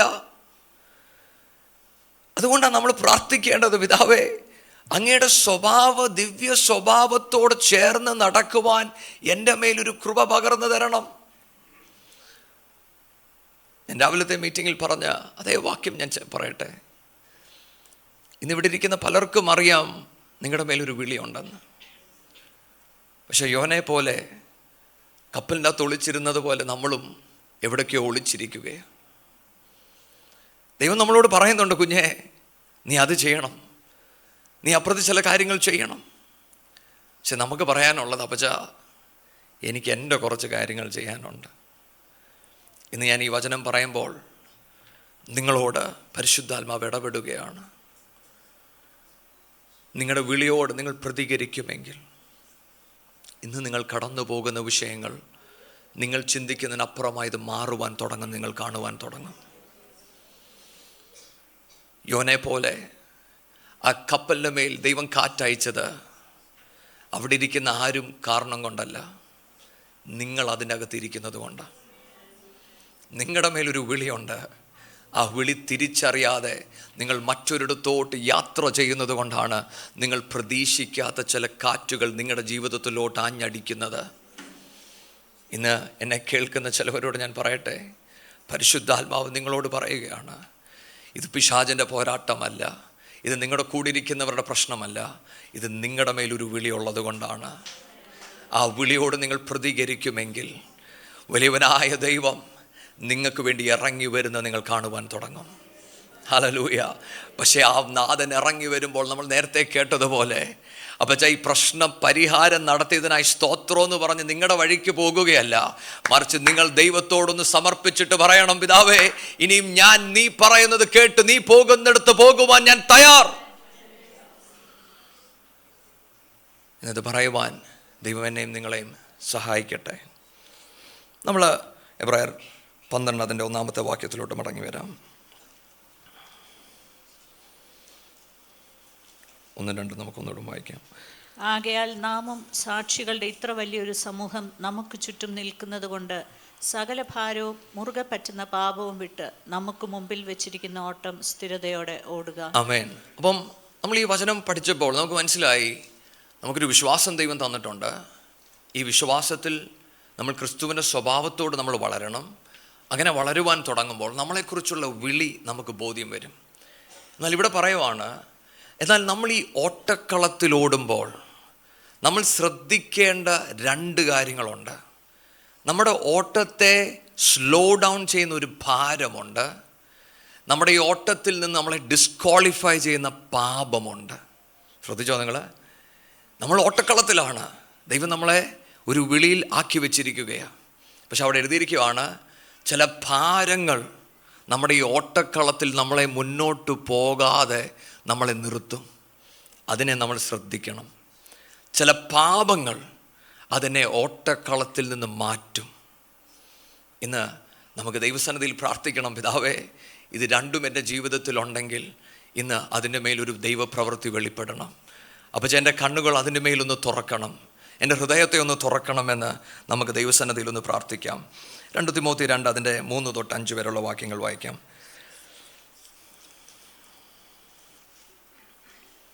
ക്രിസ്തുയേശുവിൻ്റെ നല്ല ഭടനായി നീയും എന്നോടുകൂടെ കഷ്ടം സഹിക്ക. പട ചേർത്തവനെ പ്രസാദിപ്പിക്കേണ്ടതിന് യാതൊരു പടയാളിയും ജീവനകാര്യങ്ങളിൽ ഇടപെടാതിരിക്കുന്നു. ഒരുത്തൻ മല്ല് കെട്ടിയാലും ചട്ടപ്രകാരം പോരായികയിൽ കിരീടം പ്രാപിക്കയില്ല. ഞാൻ 5-ാമത്തെ വാക്യത്തിൽ നിന്ന് തുടങ്ങട്ടെ. ഒരുത്തൻ മല്ല് കെട്ടിയാലും ചട്ടപ്രകാരം പോരായികയിൽ കിരീടം പ്രാപിക്കില്ല. കണ്ടോ? അപ്പം നമ്മുടെ ഈ വിളിക്കകത്ത് എന്തുണ്ട്? ഒരു ചട്ടമുണ്ട്. അതിനനുസരിച്ച് ഞാനും നിങ്ങളും പോയില്ലെങ്കിൽ നമ്മൾ കിരീടം പ്രാപിക്കത്തില്ല. അപ്പം നമ്മുടെ വിശ്വാസത്തിന് ഒരു മാതൃകയുണ്ട്, നമ്മുടെ വിളിക്കും എന്തുണ്ട്? ഒരു മാതൃകയുണ്ട്. എൻ്റെയും നിങ്ങളുടെയും വിളി വ്യത്യസ്തമാണ്. അതുകൊണ്ട് തന്നെ നമ്മൾ വിളി തിരിച്ചറിഞ്ഞു വേണം ഓടുവാൻ. ഇതൊന്ന് മനസ്സിലാക്കാൻ വേണ്ടി എനിക്ക് എൻ്റെ ഒരു അങ്കിളുണ്ട്. അങ്കിൾ ബീഹാറിൽ മിഷണറി ആയിട്ട് വർക്ക് ചെയ്യുക. ഒരിക്കൽ അങ്കിൾ എന്നെ വിളിച്ചപ്പോൾ അങ്കിൾ എൻ്റെ അടുത്ത് പറഞ്ഞു, മോനെ, ഇവിടെ ചില ഗസ്റ്റൊക്കെ വന്നിട്ടുണ്ട് നമ്മുടെ പ്രവർത്തനങ്ങളൊക്കെ കാണാൻ വേണ്ടി. അപ്പം വളരെ സന്തോഷമായിട്ടിരിക്കുന്ന അവർ പ്രവർത്തനങ്ങൾ കണ്ടു. അപ്പോൾ അവർ പറഞ്ഞു, ഒരു കാറ് നിങ്ങൾക്ക് വളരെ ആവശ്യമാണ്, കാരണം ഇത്രയും ദൂരം നിങ്ങൾക്ക് യാത്ര ചെയ്യുവാൻ ഒരു വലിയ കാറ് വേണം എന്ന് പറഞ്ഞ് അവരതിനു വേണ്ടി കാര്യങ്ങളൊക്കെ ക്രമീകരിക്കുന്നു എന്നോട് പറഞ്ഞു. ഞങ്ങൾ പറഞ്ഞു വെച്ചു. ഒരാഴ്ച 2 ആഴ്ച കഴിഞ്ഞപ്പോൾ ഞാൻ അങ്കിളിനെ വിളിച്ച് സംസാരിക്കുമ്പോൾ ഞാൻ അങ്കിളിനോട് ചോദിച്ചു, അങ്കിളെ പുതിയ കാറ് കിട്ടിയോ? അപ്പം അങ്കിൾ പറഞ്ഞു, മോനെ, ഞാൻ ആ കാറ് വേണ്ട എന്ന് പറഞ്ഞു. ഞാൻ ചോദിച്ചാൽ, അങ്കിളെ എന്താ? കാരണം ഒരു കാർ ആവശ്യമാണല്ലോ അങ്കിളിന്. അപ്പം അങ്കിൾ പറഞ്ഞു, മോനെ, എന്നെ വിളിച്ചത് ഈ പാവപ്പെട്ടവരോട് സുവിശേഷം പറയുവാൻ. ഞാനൊരു കാറിൽ നടന്നാൽ എനിക്ക് ഈ പാവപ്പെട്ടവരെ നേടുവാൻ കഴിയത്തില്ല. ഞാൻ പറയുന്നത് നിങ്ങൾക്ക് മനസ്സിലാവുന്നുണ്ടോ? ദൈവമക്കളെ, എൻ്റെയും നിങ്ങളുടെയും വിളി വ്യത്യസ്തമാണ്. ആ വിളിക്കകത്ത് എനിക്ക് എന്ത് നേടാം എന്നല്ല, എങ്ങനെ എൻ്റെ വിളി പൂർത്തീകരിക്കാം എന്നതായിരിക്കണം നമ്മുടെ പ്രാർത്ഥന. നമ്മുടെ മുന്നിൽ പലതും നമ്മുടെ അടുത്ത് വരും. നമ്മൾ പലതും അപ്പുറവും ഇപ്പുറവും നോക്കുമ്പോൾ, ക്രിസ്തുവിനെ നോക്കാതെ നമ്മൾ മറ്റു പലതും നോക്കുമ്പോൾ നമുക്ക് തോന്നും അവരങ്ങനെ ഓടുന്നെങ്കിൽ എനിക്കും അങ്ങനെ ഓടാം. പക്ഷെ നിൻ്റെ വിളിയെക്കുറിച്ച് നിനക്കൊരു ബോധ്യമുണ്ടായിരിക്കണം. നിന്നെ നടത്തുന്ന പോലെ ആയിരിക്കത്തില്ല അപ്പുറത്തിരിക്കുന്നവരെ നടത്തുന്നത്. കാരണം നിൻ്റെ വിളിയും മറ്റൊരാളുടെ വിളിയുമായി വലിയ വ്യത്യാസമുണ്ട്. ഹല്ലേലൂയ. ഇന്ന് ഈ ബോധ്യം നമ്മുടെ അകത്തുണ്ടായിരിക്കണം. അതുകൊണ്ടാണ് നമ്മൾ ക്രിസ്തുവിൽ വളരുമ്പോൾ ദൈവത്തിൻ്റെ ട്രെയിനിങ് വ്യത്യാസമായിരിക്കും. അതുകൊണ്ടാണ് 3-ാമത്തെ വാക്യം നമുക്കൊന്ന് വായിക്കാം. ക്രിസ്തു യേശുവിൻ്റെ നല്ല ഭടനായി നീയും എന്നോടുകൂടെ കഷ്ടം സഹിക്കുക. ഇത് നമ്മൾ വായിക്കുമ്പം നമുക്ക് പെട്ടെന്ന് തോന്നും കഷ്ടം സഹിക്കുവാൻ വേണ്ടി ദൈവം പറഞ്ഞതാണെന്ന്. അല്ല, ഇംഗ്ലീഷിൻ്റെ അകത്ത് പറയുന്നത് as a good soldier endure hardness എന്ന് പറഞ്ഞാൽ, കഷ്ടതകൾ നിങ്ങളുടെ ജീവിതത്തിൽ വരുമ്പോൾ നിങ്ങൾ അതിനെ കണ്ട് ഭയപ്പെടുകയല്ല, you are getting trained for God's call. പട്ടാളത്തിലുള്ളവർ നിങ്ങളോട് പറയും, ആദ്യ കാലഘട്ടങ്ങളിൽ അവർക്ക് വളരെ ബുദ്ധിമുട്ടായിരിക്കും, അവരുടെ ട്രെയിനിങ് ഭയങ്കര പാടുള്ളതായിരിക്കും. അപ്പോൾ നമ്മൾ വീട്ടിൽ വിളിച്ച് അയ്യോ ഇവിടെ ബുദ്ധിമുട്ടാണെന്നൊക്കെ പറഞ്ഞാലും ഒന്നും നടക്കത്തില്ല. കാരണം അവർ ആ ട്രെയിനിങ് അത്രയും വിഷമമാക്കുന്നതിൻ്റെ കാരണം നീ യുദ്ധക്കളത്തിൽ ചെല്ലുമ്പോൾ ഇതിനേക്കാളും ബുദ്ധിമുട്ടാണ്. പോകുന്നെങ്കിൽ ഇപ്പോൾ പോയിക്കോണം. മനസ്സിലാവുന്നുണ്ടോ? ഇതെന്തിനാണ് ഞാൻ നിങ്ങളോട് ദൂത് പറഞ്ഞതെന്നറിയാമോ? എൻ്റെയും നിങ്ങളുടെയും ഈ ക്രിസ്തീയ യാത്രയ്ക്കകത്ത് നമുക്കൊരുപാട് കഷ്ടതകളും പ്രയാസങ്ങളും കൂടി വരുമ്പോൾ നിങ്ങൾ നിങ്ങളെ തന്നെ ഒന്ന് ശോധന ചെയ്യണം. ഈ യേശുവിനെ ഞാൻ അനുഗമിക്കണോ? ഇന്ന് നമ്മൾ പലപ്പോഴും കേൾക്കുന്നത് ഈ യേശുവിനെ അനുഗമിച്ചാൽ നമുക്കെല്ലാം കിട്ടുമെന്നാണ്. പക്ഷെ അത് ദൈവവചനമല്ല. ദൈവവചനം പറയുന്നത് നിനക്ക് നിത്യത വേണമെങ്കിൽ, ഈ നാഥനെ അറിയണമെങ്കിൽ ഈ ക്രിസ്തുവിനെ അനുഗമിക്കുക എന്ന് പറഞ്ഞാൽ, ഞാൻ എൻ്റെ യേശുവിനെ അനുഗമിക്കുന്നത് ഒന്നും കിട്ടുവാൻ വേണ്ടിയല്ല, എൻ്റെ നാഥനെ അറിയുവാൻ വേണ്ടിയാണ്. ഹല്ലേലൂയ. ഈ ബോധ്യം നമ്മുടെ അകത്ത് എപ്പോഴും ഉണ്ടായിരിക്കണം. അതുകൊണ്ടാണ് നമ്മൾ കഷ്ടത വരുമ്പോഴും നമ്മൾ ദൈവസന്നിധിയിൽ പ്രാർത്ഥിക്കുകയാണ്, അപ്പാ അങ്ങനെ ഇങ്ങനാണ് ട്രെയിൻ ചെയ്യുന്നതെങ്കിൽ ദൈവമേ എല്ലാ മഹത്വവും അങ്ങേക്ക്. ചിലത് എന്നെ കൊണ്ട് കഴിയത്തില്ല, എങ്കിലും നിൻ്റെ കൃപ മതി എനിക്ക്. ഇതാണ് നമ്മുടെ പ്രാർത്ഥന. ഇതിനാണ് നമ്മൾ വചനം ധ്യാനിക്കുന്നത്. അടുത്ത വാക്യം കൂടെ, നീ പല സാക്ഷികളുടെ മുമ്പ് പട ചേർത്തവനെ പ്രസാദിപ്പിക്കേണ്ടതിന് യാതൊരു പടയാളിയും ജീവനകാര്യങ്ങളിൽ ഇടപെടാതിരിക്കുന്നു. ശ്രദ്ധിക്കണേ. അപ്പം ഞാൻ ഇവിടെ എന്തോ പറയാമെന്നറിയാം. ഭാരം എന്താണെന്നാണ് ഞാൻ പറയാൻ പരിശ്രമിക്കുന്നത്. ഇവിടെ എഴുതിയിരിക്കുന്നത്, പട ചേർത്തവനെ പ്രസാദിപ്പിക്കേണ്ടതിന് യാതൊരു പടയാളിയും ജീവനകാര്യങ്ങളിൽ ഇടപെടാൻ പാടില്ല.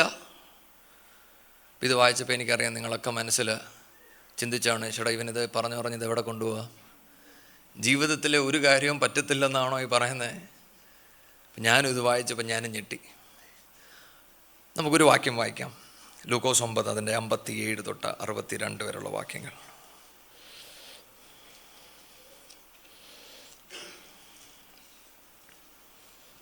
അവർ വഴി പോകുമ്പോൾ ഒരുത്തൻ അവനോട്, നീ എവിടെ പോയാലും ഞാൻ നിന്നെ അനുഗമിക്കാം എന്ന് പറഞ്ഞു.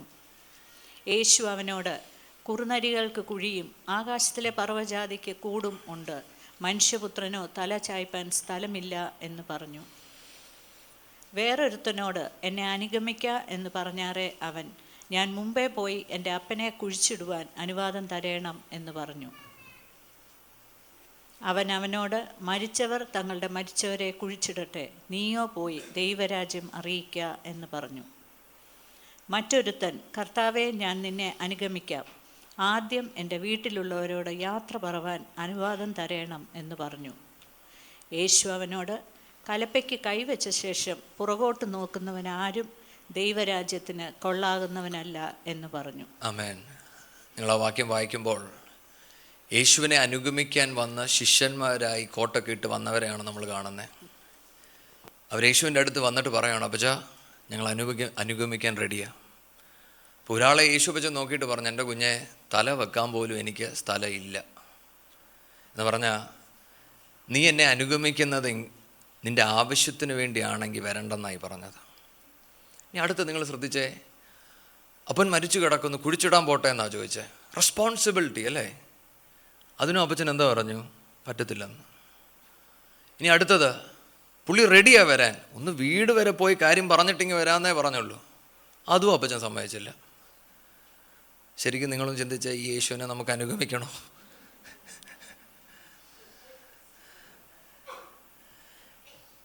നമ്മൾ നേരത്തെ വായിച്ച വാക്യം നമുക്ക് നമ്മുടെ നാഥനെ പ്രസാദിപ്പിക്കണമെങ്കിൽ ഈ ജീവിതത്തിലെ പലതുമായി നമുക്ക് കൂടിച്ചേർന്ന് പോകാൻ പറ്റത്തില്ല. എൻ്റെ നാഥൻ എന്നെ വിളിക്കുമ്പോൾ, അപ്പച്ചാ ദർ ആർ സം നീഡ്സ്, എനിക്ക് ചിലത് ചെയ്തു തീർക്കാനുണ്ട് എന്ന് പറഞ്ഞു നിന്നാൽ ആ വിളി അങ്ങ് പോകും. എൻ്റെ നാഥൻ വിളിക്കുമ്പോൾ, അപ്പച്ചാ എനിക്ക് വീട്ടിൽ കുറച്ച് കാര്യങ്ങൾ ചെയ്തു തീർക്കാനുണ്ടെന്ന് പറഞ്ഞാലും ഇതങ്ങ് പോകും. എൻ്റെ കുടുംബത്തിൻ്റെ കാര്യം നോക്കിയിട്ട് വരാമെന്ന് പറഞ്ഞാലും ഇത് പോകും. അപ്പോൾ ഇനി അടുത്ത ചോദ്യം, പാപ്പച്ചൻ ശരിക്കും പറയുന്നത് ഇതൊന്നും പറ്റത്തില്ലെന്നാണോ? കുടുംബം വേണ്ട, റെസ്പോൺസിബിലിറ്റി വേണ്ട, ആവശ്യങ്ങളൊന്നും വേണ്ടെന്നാണോ അപ്പച്ചൻ പറഞ്ഞത്? ഒരിക്കലുമല്ല. നമുക്ക് അങ്ങനെ ഒരു ചിന്ത നമ്മുടെ അകത്ത് എവിടേക്കോ കിടക്കുന്നത് കൊണ്ടാണ് ഇന്ന് പലരും ദൈവവിളി വന്നിട്ടും പ്രതികരിക്കാത്തത്. നമുക്ക് എവിടേക്കോ ഒരു ചിന്തയുണ്ട്, ഈ നാഥനെ ഞാൻ അനുഗമിച്ചാൽ എൻ്റെ എല്ലാ കാര്യവും നടക്കുമോ? എൻ്റെ കുടുംബത്തിൻ്റെ എല്ലാ കാര്യവും നടത്താൻ ദൈവം വിശ്വസ്തനാണോ? നിശ്ചയമായിട്ടും ദൈവം നമ്മളെ പണിയുമ്പം, അതുകൊണ്ടാണ് പറഞ്ഞത്, endure hardness as a good soldier. നമ്മളെ പണിയുന്ന സമയത്ത് നമുക്ക് ബുദ്ധിമുട്ടുകളും വിഷമങ്ങളൊക്കെ വരും. അത് ദൈവം എന്തിനാ അനുവദിക്കുന്നതെന്നറിയാമോ? നീ ക്രിസ്തുവിനെ ഒന്ന് അറിയണം. ഈ നാഥൻ ആരാണ് എന്ന് നീ അറിയണം. പോരാ, നീ ആരാന്നും കൂടെ അറിയണം. ഹല്ലേലൂയ. കാരണം ഈ നാഥനെ അനുഗമിക്കുവാൻ ഇറങ്ങുമ്പം, ഇന്നൊരു പക്ഷേ ഒരു പ്രസംഗം ഇവിടെ പറയുമ്പോൾ, yes Jesus I give my life എന്ന് പറയാൻ ഭയങ്കര എളുപ്പമാണ്. പക്ഷെ ജീവിതത്തിലെ പല വിഷയങ്ങൾ വരുമ്പോഴാണ് Jesus I can follow you എന്നുള്ളതൊരു വലിയ ചോദ്യം. ഏറ്റവും എളുപ്പമുള്ള സമയം എപ്പോഴാണെന്നറിയോ? സഭയ്ക്കകത്ത്. നിങ്ങൾ പ്രസംഗം കേൾക്കുമ്പോഴും ആരാധിക്കുമ്പോഴും Jesus you are my life, Jesus you are my everything, I surrender everything എന്ന് പറയാൻ ഭയങ്കര എളുപ്പമാണ്. പക്ഷേ ഈ സഭയ്ക്കകത്തുനിന്ന് പുറത്തോട്ടിറങ്ങി ജീവിക്കാൻ തുടങ്ങുമ്പോൾ അവിടെയാണ് നമുക്ക് ചോദ്യങ്ങളുള്ളത്. ദൈവമേ, ശരിക്കും സറണ്ടർ ചെയ്യാൻ പറ്റുമോ? ഇന്ന് ഈ ദൈവവചനത്തിൻ്റെ മുമ്പാകെ ഇരിക്കുമ്പോൾ പരിശുദ്ധാത്മാവ് എന്നോടും നിങ്ങളോടും പറയുന്നത് എന്താണെന്നറിയാമോ? ദൈവത്തെ പ്രസാദിപ്പിക്കണമെങ്കിൽ ദൈവം മാത്രമായിരിക്കണം നിൻ്റെ പ്രയോറിറ്റി. അത് കുടുംബമാകട്ടെ, നിൻ്റെ ആവശ്യമാകട്ടെ, എന്തു വന്ന് നിൻ്റെ മുന്നിൽ നിന്നാലും അവിടെ നീ പറയണം, അപ്പാ ഞാൻ അങ്ങയുടെ കരത്തിൽ ഇത് സമർപ്പിക്കുന്നു, അങ്ങനെ എന്തിനു വിളിക്കുന്നോ അത് അനുഗമിക്കുവാൻ ഞാൻ തയ്യാർ. അങ്ങനെ നമ്മൾ പറയുമെങ്കിൽ നമ്മുടെ ആവശ്യങ്ങളിൽ ദൈവം മതിയായവനായിരിക്കും. ഹല്ലേലൂയ. എന്നെ കേൾക്കുന്ന എല്ലാവരും ഒരു പക്ഷേ ഇത് സാക്ഷി പറയും. നിങ്ങളെ ദൈവം നടത്താത്ത വഴികളില്ല. ഞാൻ രാവിലെ പറഞ്ഞപ്പോൾ പലരും വന്ന് എൻ്റെ അടുത്ത് പറഞ്ഞു, മോനെ എൻ്റെ ജീവിതത്തിലും ഇങ്ങനെ പല കാര്യങ്ങൾ നടന്നിട്ടുണ്ട്. നിങ്ങളുടെയൊക്കെ ജീവിതത്തിൻ്റെ അകത്ത് ദൈവം പലതും നടത്തി കാണിച്ചത് എന്തിനാണെന്നറിയാമോ? ദൈവം വിളിക്കുമ്പോൾ നിങ്ങളൊന്ന് പ്രതികരിക്കാൻ. ഞാൻ ചില ഉദാഹരണങ്ങൾ എൻ്റെ ജീവിതത്തിൽ നടന്നത്, എൻ്റെ ആരംഭ ക്രിസ്തീയ യാത്രയിൽ ദൈവം എന്നെ നടത്തിയ ചില ചൈൽഡിഷായിട്ടുള്ള കാര്യങ്ങളെങ്കിലും ഇത് നിങ്ങൾക്ക് മനസ്സിലാകാൻ വേണ്ടി ഞാൻ പറയുന്നതേ ഉള്ളൂ. ഞാൻ ദൈവവുമായിട്ടുള്ള എൻ്റെ വിശ്വാസ ജീവിതം തുടങ്ങുമ്പോൾ, ഞാൻ ഓട്ടോബയോഗ്രഫീസൊക്കെ വായിച്ച് തുടങ്ങിയപ്പോൾ, ഞാൻ വായിച്ചത് ജോർജ് മുള്ളറിൻ്റെ ബയോഗ്രഫിയും ഹഡ്സൺ ടൈലറിൻ്റെ ഒക്കെ ബയോഗ്രഫി ആയിരുന്നു.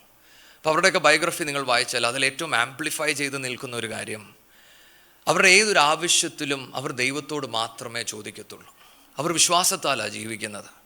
അപ്പോൾ എൻ്റെ ക്രിസ്തീയ യാത്രയുടെ തുടക്കത്തിൽ ഞാനിത് വായിച്ചപ്പോൾ എനിക്കും ഭയങ്കര ത്രില്ലായി. ഞാനും ദൈവത്തോട് പ്രാർത്ഥിച്ചു, പിതാവേ, അങ്ങ് എൻ്റെ മേലൊരു വിളി വെച്ചിട്ടുണ്ടെങ്കിൽ പക്ഷെ നിന്നിൽ മാത്രം വിശ്വസിച്ച് നടക്കുവാൻ എൻ്റെ മേലൊരു കൃപ പകരണം. എൻ്റെ പപ്പയും മമ്മിയോടൊക്കെ ഞാൻ പറഞ്ഞപ്പം അവർ ആദ്യം ചിരിച്ചു. അവർ ശരിക്കും ചോദിച്ചേടാ, ഇത് ശരിക്കും ഇങ്ങനെ ജീവിക്കണോ?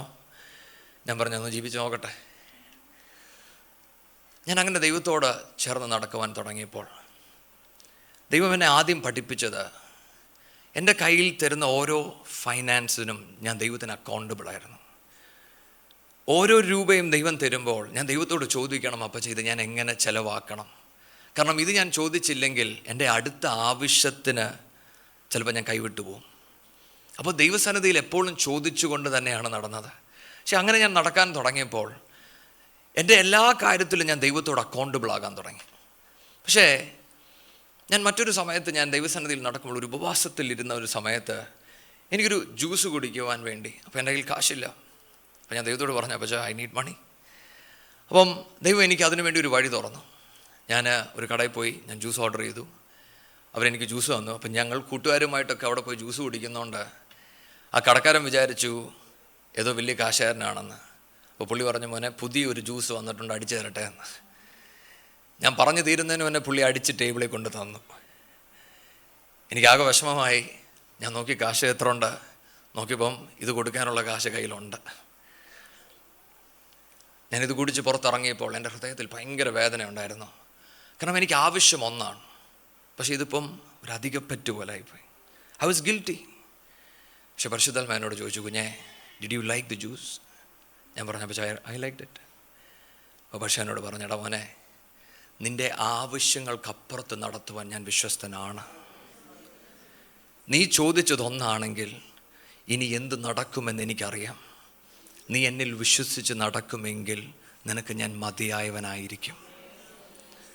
എന്നെ കേൾക്കുന്ന ഓരോ പേരോടും ഞാൻ പറയട്ടെ, അന്ന് തുടങ്ങിയ എൻ്റെ യാത്രയാണ് ഇന്നും എൻ്റെ നാഥനോട് ചേർന്ന് നടക്കുമ്പോൾ എനിക്കൊരു ഭയവുമില്ല പറയുവാൻ, എൻ്റെ എല്ലാ ആവശ്യങ്ങൾക്കും ദൈവം മതിയായവനാണ്. ഇതെൻ്റെ മാത്രം സാക്ഷിയല്ല. എനിക്കറിയാം ഇവിടെ ഇരിക്കുന്ന ഓരോ പേരും എഴുന്നേറ്റ് നിന്നാൽ നിങ്ങളുടെ ക്രിസ്തീയ യാത്രയ്ക്കകത്ത് ഇങ്ങനെ ദൈവം നടത്തിയ വഴികളുണ്ട്. പക്ഷേ ഇതെന്തിനാണ് നിങ്ങളെ ഓർമ്മിപ്പിക്കുന്നതെന്നറിയാമോ? ഇതൊക്കെ നടന്നത് ദൈവം നല്ലവനെന്ന് തിരിച്ചറിഞ്ഞ് അവിടം കൊണ്ട് നിൽക്കരുത്. നിങ്ങൾ എഴുന്നേറ്റിട്ട് പറയണം, പിതാവേ, എൻ്റെ നാഥൻ്റെ മഹത്വം ഞാൻ അവിടെ കണ്ടെങ്കിൽ അപ്പം നീ എന്നെ എവിടെ വിളിക്കുന്നോ അത് വിശ്വസിച്ച് പോകുവാനുള്ളൊരു കൃപയും കൂടെ എൻ്റെ അകത്തൊന്ന് പകരണം.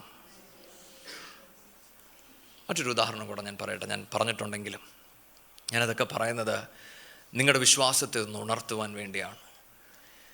ഒരിക്കൽ എൻ്റെ അനീതിയുടെ ബർത്ത്ഡേ സമയത്ത് ഞാൻ അവളെ വിഷ് ചെയ്തു. ഹാപ്പി ബർത്ത്ഡേ ഒക്കെ വിഷ് ചെയ്ത് കഴിഞ്ഞപ്പോൾ ഞാൻ അവളോട് ചോദിച്ചടി, നിനക്ക് എന്തെങ്കിലും വേണോ? അപ്പോൾ അവൾ പറഞ്ഞു, അച്ഛച്ച ഒന്നും വേണ്ട, കാരണം അവൾക്കറിയാം അച്ഛന് ജോലിയൊന്നുമില്ല. അപ്പോൾ അവൾ പറഞ്ഞു, അച്ഛച്ച ഒന്നും വേണ്ട. അപ്പോൾ ഞാൻ പറഞ്ഞില്ല, എന്നാലും നീ പറ എന്തെങ്കിലും വേണമെങ്കിൽ. അപ്പോൾ അവളുടെ ഒരു ഇതിന് അവൾ പറഞ്ഞു, അച്ഛൻ എന്തെങ്കിലും ചോദിച്ചതല്ലേ, ഇപ്പോൾ ഇത്രയും ചോദിച്ച സ്ഥിതിക്ക് അച്ഛൻ ഒരു ചോക്ലേറ്റ് മതി, അച്ഛൻ വേറെ ഒന്നും തരാണ്ട്. അപ്പം ഞങ്ങൾ ജനിച്ച് വളർന്നത് ഗൾഫിലാണ്. അപ്പോൾ അതുകൊണ്ട് എനിക്കറിയാം അവൾക്ക് ഗൾഫിലെ ചോക്ലേറ്റ് അവൾക്ക് ഇഷ്ടം. അപ്പം ഞാൻ ദൈവത്തോട് പറഞ്ഞു, അപ്പച്ചാ ഷീ ലൈക്സ് ഗൾഫ് ചോക്ലേറ്റ്. നിങ്ങൾ വിചാരിക്കരുത് ഞാൻ അപ്പം ഉപവാസമൊന്നും എടുത്തില്ല, ഞാൻ പിടിച്ചു വെച്ചൊന്നും പ്രാർത്ഥിച്ചില്ല. ഇനി നിങ്ങൾ അങ്ങനെയൊന്നും തെറ്റിദ്ധരിച്ച് കളയരുത്. ഞാൻ ദൈവത്തോട് ഇത് പറഞ്ഞിട്ട് ഞാനതങ്ങ് വിട്ടു. പക്ഷെ അന്ന് വൈകിട്ട് എൻ്റെ കൂടെ നടന്ന ചില യുവജനങ്ങൾ, അതിലൊരാൾ ഗൾഫിൽ പോയി തിരിച്ചു വന്നപ്പം, സാധാരണ ഇവരെന്ത് തന്നാലും ഞാൻ മേടിക്കത്തില്ല, അതുകൊണ്ട് അവർക്കറിയാവുന്നത് കൊണ്ട് അവരെൻ്റെ കൂടെ ബൈക്കിൽ കയറി എൻ്റെ ബാഗിൻ്റെ അകത്ത് ഈ ചോക്ലേറ്റ് ഇട്ടിട്ട് അവരെ ഞാൻ ഇറക്കി വിടുമ്പോൾ എൻ്റെ അടുത്ത് പറഞ്ഞു, അച്ഛാ കുറച്ച് ചോക്ലേറ്റ് ബാഗിൻ്റെ അകത്തുണ്ടെന്ന് പറഞ്ഞ് അവർ പോയി. പക്ഷേ മരുന്ന് പറഞ്ഞപ്പോൾ എനിക്ക് മനസ്സിലായി സാധനം വന്നിട്ടുണ്ട്. ഞാൻ വീട്ടിൽ ചെന്ന് തുറക്കുമ്പം ഗൾഫിലെ ചോക്ലേറ്റ് അവിടെ ഇരിപ്പുണ്ട്. അന്ന് പരിശുദ്ധാത്മാവ് എന്നോട് പറഞ്ഞൊരു കാര്യമുണ്ട്, എടാ, ഞാൻ നിന്നെ മാത്രമല്ല നിൻ്റെ കുടുംബത്തെ നടത്തുവാൻ ഞാൻ വിശ്വസ്തനാണ്. ഞാൻ എന്തിനാ ഇത് പറഞ്ഞതെന്നറിയാമോ? ഈ ക്രിസ്തുവിനെ അനുഗമിക്കുവാൻ ഇറങ്ങുമ്പം ദൈവം നമ്മളെ പല തലങ്ങളിൽ നമ്മളെ ശോധന ചെയ്യും.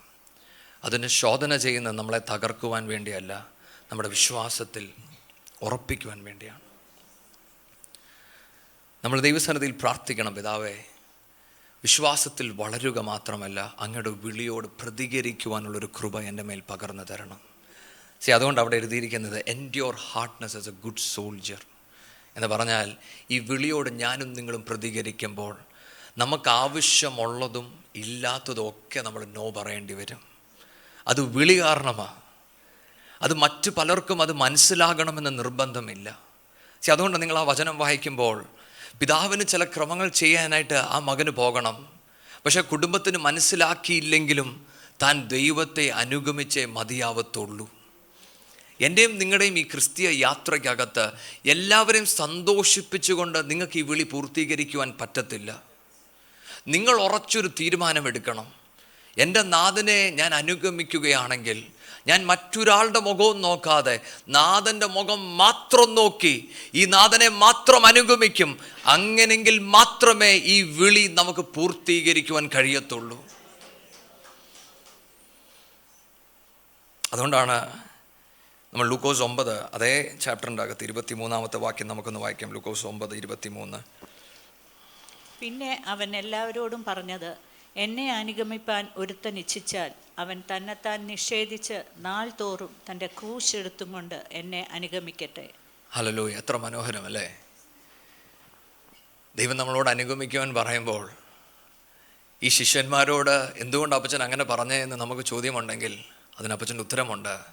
കുഞ്ഞെ, നീ എന്നെ അനുഗമിക്കുന്നുവെങ്കിൽ ക്രൂശ് എടുത്ത് നിന്നെ താൻ ത്യജിച്ച് അനുഗമിക്കുക. മക്കളെ, ഇതാണ് നമ്മുടെ ക്രിസ്തീയ യാത്ര. എൻ്റെ ക്രിസ്തീയ യാത്രയ്ക്കകത്ത് ക്രിസ്തു മാത്രമേ പാടുള്ളൂ. എൻ്റെ ഇഷ്ടങ്ങൾക്കും എൻ്റെ സ്വപ്നങ്ങൾക്കും ഒന്നും അവിടെ സ്ഥാനമില്ലെങ്കിൽ പിന്നെ ആരുടെ കാര്യത്തിനും ഒരു സ്ഥാനവും അവിടെ ഇല്ല. ഞാൻ പറയുന്നത് നിങ്ങൾക്ക് മനസ്സിലാവുന്നുണ്ടോ? ഇത് നമുക്കൊരു ഉറച്ച ബോധ്യമായിരിക്കണം. കാരണം ദൈവം നമ്മളെ വിളിക്കുന്നത് അവൻ്റെ പ്രവൃത്തികൾ ചെയ്യുവാൻ വേണ്ടിയാണെങ്കിൽ, അവനെ പ്രസാദിപ്പിക്കണമെങ്കിൽ ഇത് മാത്രമേ നമ്മളെ കൊണ്ട് പറ്റത്തുള്ളൂ. ഇന്ന് ഈ വചനം കേൾക്കുമ്പോൾ നിങ്ങളുടെ ഹൃദയത്തിലൊരു പ്രാർത്ഥന ഉളവാകട്ടെ. പിതാവേ, എൻ്റെ ഈ ക്രിസ്തീയ യാത്രയിൽ, എൻ്റെ ഈ ഓട്ടക്കളത്തിൽ എൻ്റെ ആവശ്യങ്ങൾ, എൻ്റെ കുടുംബം, എൻ്റെ റെസ്പോൺസിബിലിറ്റികൾ എന്നെ സ്ലോ ഡൗൺ ചെയ്യുന്നുണ്ടെങ്കിൽ അപ്പോൾ അതിനൊന്ന് മുറിച്ചു മാറ്റുവാൻ ഞാൻ എന്നെ തന്നെ സമർപ്പിക്കുന്നു. സമർപ്പണം നിങ്ങളിൽ നിന്ന് സംഭവിക്കണം. അതുകൊണ്ടാണ് തുടക്കയാത്രയിൽ ഒരു പക്ഷേ യേശു പലതും നമ്മളെ തള്ളിവിട്ടെന്ന് വരും. പക്ഷേ നമ്മൾ യാത്ര ചെയ്യും തോറും നമ്മുടെ സമർപ്പണത്തിലാണ് വിഷയമിരിക്കുന്നത്. ദൈവം നമ്മളോട് ചോദിക്കും, കുഞ്ഞേ, നീ സമർപ്പിക്കുവാൻ നീ ഏൽപ്പിക്കുന്നുവോ? ഇന്ന് പരിശുദ്ധാത്മാവ് നമ്മളോട് ചോദിക്കുകയാണ്, കുഞ്ഞേ, നിന്നെ എൻറ്റാങ്കിൾ ചെയ്ത് ചിലത് വെച്ചിട്ടുണ്ട്. അതുകൊണ്ടാണ് നീ ആ വിളിയിലോട്ട് ഓടുവാൻ നിനക്ക് കഴിയാതെ നിൽക്കുന്നത്. അതൊരു പക്ഷേ നിൻ്റെ ആവശ്യമായിരിക്കാം, അതൊരു പക്ഷേ നിൻ്റെ കുടുംബമായിരിക്കാം. അതെന്തുമാകട്ടെ, ദൈവത്തോടൊന്ന് സമർപ്പിക്കാമോ? പിതാവേ, ഞാൻ എന്നെ തന്നെ സമർപ്പിക്കുകയാണ്. ദൈവമേ, സർവ്വഭാരവും വിട്ട് ദൈവമേ യഹോവയുടെ മുഖം നോക്കി ഓടുവാൻ എൻ്റെ മേലൊരു കൃപ പകരണമെന്ന് പ്രാർത്ഥിക്കുമെങ്കിൽ ഇന്ന് ചിലത് ദൈവം മുറിച്ചു മാറ്റുവാൻ ദൈവം വിശ്വസ്തനാണ്. അടുത്തത് 1 കൊരിന്ത്യർ 9:24-27 വരെയുള്ള വാക്യങ്ങൾ. ഓട്ടക്കളത്തിൽ ഓടുന്നവർ എല്ലാവരും ഓടുന്നുവെങ്കിലും ഒരുവനെ വിരുദ് പ്രാപിക്കുന്നുള്ളൂ എന്നറിയുന്നില്ലയോ? നിങ്ങളും പ്രാപിപ്പാൻ തക്കവണ്ണം ഓടുവിൻ. അംഗം പൊരുന്നവൻ ഒക്കെയും സകലത്തിലും വർജനം ആചരിക്കുന്നു. അതോ അവർ വാടുന്ന കിരീടവും നാമോ വാടാത്തതും പ്രാപിക്കേണ്ടതിന് തന്നെ. ആകയാൽ ഞാൻ നിശ്ചയമില്ലാത്തവണ്ണമല്ല ഓടുന്നത്, ആകാശത്തെ കുത്തുന്നത് പോലെയല്ല ഞാൻ മുഷ്ടിയുദ്ധം ചെയ്യുന്നത്. മറ്റുള്ളവരോട് പ്രസംഗിച്ച ശേഷം ഞാൻ തന്നെ കൊള്ളരുതാത്തവനായി പോകാതിരിക്കേണ്ടതിന് എൻ്റെ ശരീരത്തെ ദണ്ഡിപ്പിച്ച് അടിമയാക്കുകയത്രേ ചെയ്യുന്നത്. ഹല്ലേലൂയ! നിങ്ങൾ നോക്കിയോ, അവിടെ പൗലോസ് പറയുവാണ്, ഇത്രയും പേരോട് പ്രസംഗിച്ചതിന് ശേഷം ഞാൻ കൊള്ളരുതാത്തവനാകാതെ പോകേണ്ടതിന് ഞാൻ എന്നെ തന്നെ ചില വിഷയങ്ങൾ സൂക്ഷിക്കണം. ഞങ്ങൾ നേരത്തെ പറഞ്ഞു, നമ്മുടെ ജീവിതത്തിൽ പാപമുണ്ടെങ്കിൽ വി വിൽ ബി ഡിസ്ക്വാളിഫൈഡ്. പൗലോസ് ഇവിടെ പറയുന്നൊരു വാക്കുണ്ട്, നമ്മളെല്ലാവരും ഓടുകയാണ്. എന്തിനാ? ജയിക്കാൻ വേണ്ടി ഓടുന്നത്. ഇതാ ഞാൻ പറഞ്ഞ, എല്ലാവരുടെ മേലും ഒരു വിളിയുണ്ട്. ഒരാൾ ഫ്രണ്ടിൽ ചെല്ലുന്നതോ സെക്കൻഡ് ചെല്ലുന്നതൊന്നല്ല. നമ്മളെല്ലാവരും ഓടുന്നത് ജയിക്കുവാൻ വേണ്ടിയാണ്. എന്നിട്ട് പരിശുദ്ധാത്മാ പറയാണ്, നമുക്ക് വേണ്ടി വാടാത്തൊരു കിരീടം നാഥൻ ഒരുക്കിയിട്ടുണ്ട്. അങ്ങനെയെങ്കിൽ ഈ ഓട്ടം വെറുതെ ഓടുന്നതല്ല. ഹല്ലേലൂയ. ദൈവത്തിനൊരു പദ്ധതിയുണ്ട്. അങ്ങനെയെങ്കിൽ നമുക്കൊരു പേർപ്പസ് ഉണ്ടായിരിക്കണം. മനസ്സിലാവുന്നുണ്ടോ? അതുകൊണ്ടാണ് പൗലോസ് പറഞ്ഞു തുടങ്ങുമ്പോൾ പറയുന്നത്, ഓടുന്നവർ എല്ലാവർക്കും എന്തുണ്ട്? A strict self control. എനിക്കും നിങ്ങൾക്കും ഈ ക്രിസ്തീയ യാത്രയ്ക്കകത്ത് പാപത്തെ ജയിക്കണമെങ്കിൽ നമുക്കൊരു സ്ട്രിക്റ്റ് സെൽഫ് കൺട്രോൾ ഉണ്ടായിരിക്കണം. 2, ഞാൻ വെറുതെ മുഷ്ടി കൊണ്ട് യുദ്ധം ചെയ്യുമല്ല. I have a purpose. 3, ഞാൻ തോറ്റുപോകാതിരിക്കേണ്ടതിന് എൻ്റെ ശരീരത്തെ ഞാൻ ഡിസിപ്ലിൻ ചെയ്യുന്നുണ്ട്. അങ്ങനെങ്കിൽ ഈ പാപത്തെ ഞാൻ ജയിക്കണമെങ്കിൽ എന്നിൽ എന്തുണ്ടാകണം? ഒരു സെൽഫ് കൺട്രോൾ ഉണ്ടായിരിക്കണം. എന്താ ഈ സെൽഫ് കൺട്രോൾ? എൻ്റെ മേൽ ദൈവം ഒരു വിളി തന്നിട്ടുണ്ട്. ഈ വിളിക്കനുസരിച്ച് ഞാൻ ഓടുമ്പോൾ എല്ലാത്തിനും ഞാൻ എസ് പറയത്തില്ല. ദൈവം ആഗ്രഹിക്കുന്ന കാര്യങ്ങൾ മാത്രമേ ഞാൻ എസ് പറയത്തുള്ളൂ. എനിക്ക് ആവശ്യങ്ങൾ ഉണ്ടായിരിക്കാം, പക്ഷെ അതിന് ഞാൻ നോ പറയുവാൻ തുടങ്ങും. കാരണം എൻ്റെ മേലൊരു വിളിയുണ്ട്. ദൈവം അതിനുവേണ്ടി എന്നെ ഒരുക്കിയെടുക്കുകയാ. അടുത്തത്, ഐ ഹാവ് എ പേർപ്പസ്. ഞാൻ ചുമ്മാ ഓടുകയല്ല. ഞാൻ ഓടുന്നതിന് പിന്നിൽ ഒരു ദൈവ ഹൃദയം ഞാൻ കാണുന്നുണ്ട്. ഇന്നെന്നെ കേൾക്കുന്ന ഓരോ പേരോടും ഞാൻ ചോദിക്കട്ടെ, നിങ്ങൾ ദൈവസന്നിധിയിൽ ഓടുമ്പോൾ നിങ്ങൾ ദൈവത്തോട് ചോദിക്കണം, Lord, what is my purpose? ഒരു മിനിസ്ട്രി ചെയ്യുകയല്ല നിങ്ങളുടെ പേർപ്പസ്. ഞാനത് വ്യക്തമാക്കട്ടെ നിങ്ങളുടെ അടുത്ത്. ദൈവത്തിൻ്റെ ഹിതം എന്താണ്? അതാണ് നിങ്ങളുടെ മിനിസ്ട്രി. അതുകൊണ്ടാണ് നമ്മൾ ദൈവവചനം വായിക്കുമ്പോൾ അവിടെ ഇങ്ങനെ എഴുതിയിരിക്കുന്നത്, യേശു ശിഷ്യന്മാരെ തിരഞ്ഞെടുത്തു. എന്നിട്ട് അടുത്തത്, തന്നോട് കൂടെ ഇരിക്കേണ്ടതിനും. അല്ല, മിനിസ്ട്രി ചെയ്യാനല്ല, തന്നോടുകൂടി ഇരിക്കണം. എന്നെയും നിങ്ങളെയും ദൈവം വിളിച്ചത് തന്നോടുകൂടി ഇരിക്കുവാൻ വേണ്ടിയാണ്. മറ്റൊരർത്ഥത്തിൽ തന്നോട് കൂടിരുന്ന് തന്നെ അറിഞ്ഞ് തന്നെ പ്രസാദിപ്പിക്കുന്നതായിരിക്കണം നമ്മുടെ പേർപ്പസ്. ഇതുകൊണ്ടാണ് പൗലോസ് പറയുന്നത്, ഫിലിപ്പിയ ലേഖനം നമ്മൾ വായിക്കുമ്പോൾ, I want to know him. എനിക്ക് അവനെ അറിയണം. തൻ്റെ ഏക ലക്ഷ്യം അതുമാത്രമേ ഉള്ളൂ. അങ്ങനെയെങ്കിൽ ഈ പാപത്തെ നമ്മൾക്ക് ജയിക്കണമെങ്കിൽ നമ്മുടെ അകത്ത് എനിക്ക് എൻ്റെ നാഥനെ പ്രസാദിപ്പിക്കണം എന്നുള്ളൊരു ചിന്ത എപ്പോഴും ഉണ്ടായിരിക്കണം. ഞാൻ സാധാരണ പറയുന്ന ഉദാഹരണമാണെങ്കിലും ഇതെല്ലാവർക്കും അറിയാവുന്നത് കൊണ്ട് ഞാൻ ഈ ഉദാഹരണങ്ങൾ ഒന്നുകൂടെ പറയട്ടെ. നമുക്കെല്ലാവർക്കും യോസേഫിൻ്റെ ജീവിതം അറിയാം. യോസേഫിനെ കുറിച്ച് ദൈവത്തിൻ്റെ ഒരു വിളി ഉണ്ടായിരുന്നു. തനിക്ക് ദൈവം ആ വിളി കാണിച്ചു കൊടുത്തു. ആ വിളിയുടെ നടുവിൽ തന്നെ ദൈവം പരീക്ഷിച്ചു. തന്നെ പരീക്ഷിക്കുമ്പോൾ താൻ പറയുന്നൊരു വാക്കുണ്ട്, എനിക്ക് സ്വർഗസ്ഥനായ ദൈവത്തോട് പാപം ചെയ്യുവാൻ കഴിയത്തില്ല.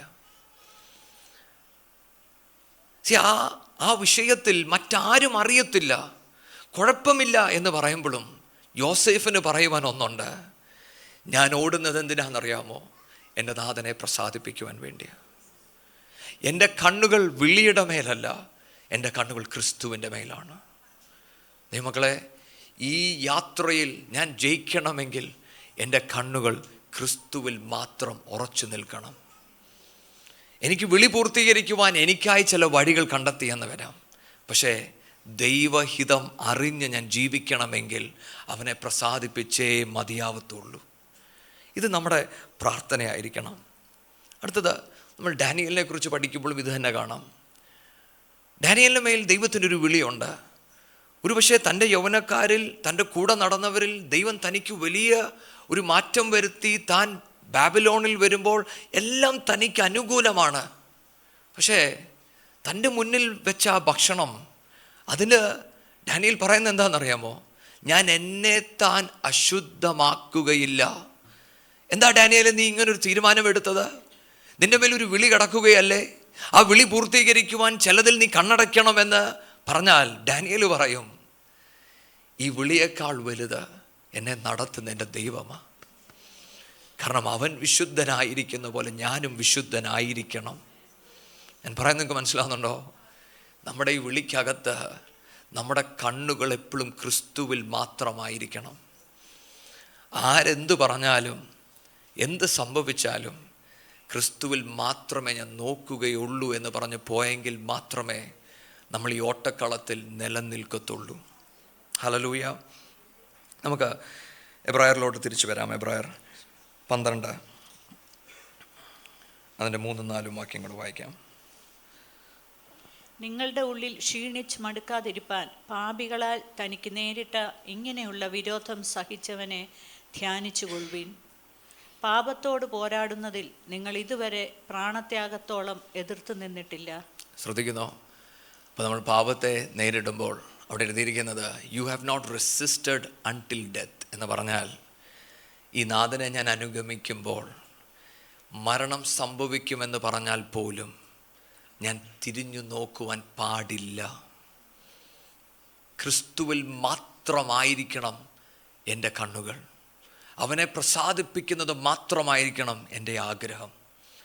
ഞാൻ എവിടൊക്കെ തളർന്നു പോയാലും എൻ്റെ പ്രാർത്ഥന ഇതായിരിക്കണം: അപ്പാ, ഈ ഓട്ടക്കളത്തിൽ നാഥ അങ്ങയെ പ്രസാദിപ്പിക്കുവാൻ, അത് പൂർത്തീകരിക്കുവാൻ എൻ്റെ മേലൊരു കൃപ പകരണമെന്ന് നമ്മൾ എപ്പോഴും പ്രാർത്ഥിക്കണം.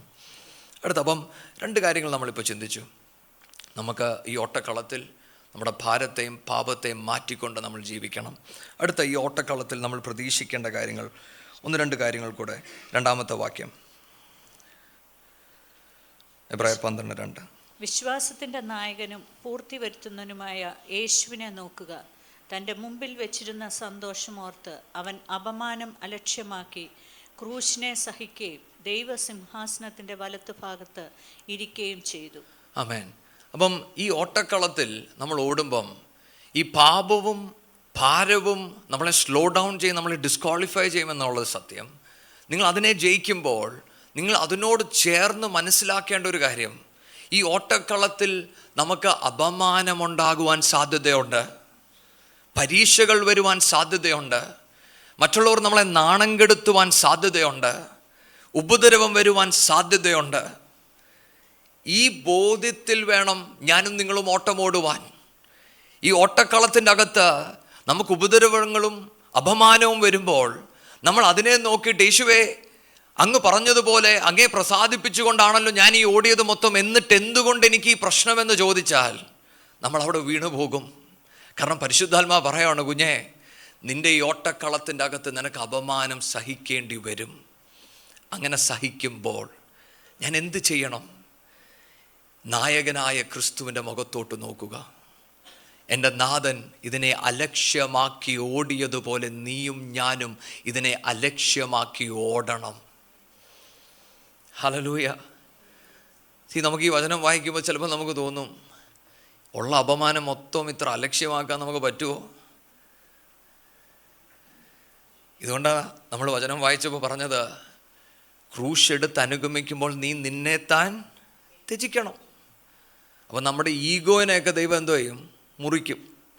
അപ്പോൾ ചിലവർ നമ്മളെ അപമാനിക്കുമ്പം നമുക്ക് തോന്നും, എൻ്റെ ദൈവം വലിയവനല്ലേ, ഇവനൊരു ഉത്തരം കൊടുക്കണമെന്നൊക്കെ നമുക്ക് തോന്നും. പക്ഷെ പരിശുദ്ധാത്മാവിന് പറയാനുള്ളത്, കുഞ്ഞേ, ആദ്യം നീ മരിക്കണം, അത് കഴിഞ്ഞിട്ടേ ഉത്തരവുള്ളൂ. പലപ്പോഴും നമ്മുടെ പ്രാർത്ഥനയും ഉപവാസമൊക്കെ എന്തിനാണെന്നറിയാമോ? നമ്മളെ അപമാനിച്ചവരെ ഒരു ഉത്തരം ദൈവം കൊടുക്കണം. പക്ഷെ ദൈവത്തിന് നമ്മളോട് പറയാനുള്ളത്, കുഞ്ഞേ, നീ ഉപവസിക്കുന്നത് തന്നെ നീ ജീവനോട് ഇരിക്കുന്നതിൻ്റെ തെളിവാണ്. നീ മരിക്കണം, മൊത്തത്തോടെ മരിച്ചെങ്കിലേ ഈ ഓട്ടക്കളത്തിൽ നീ നിലനിൽക്കത്തുള്ളൂ.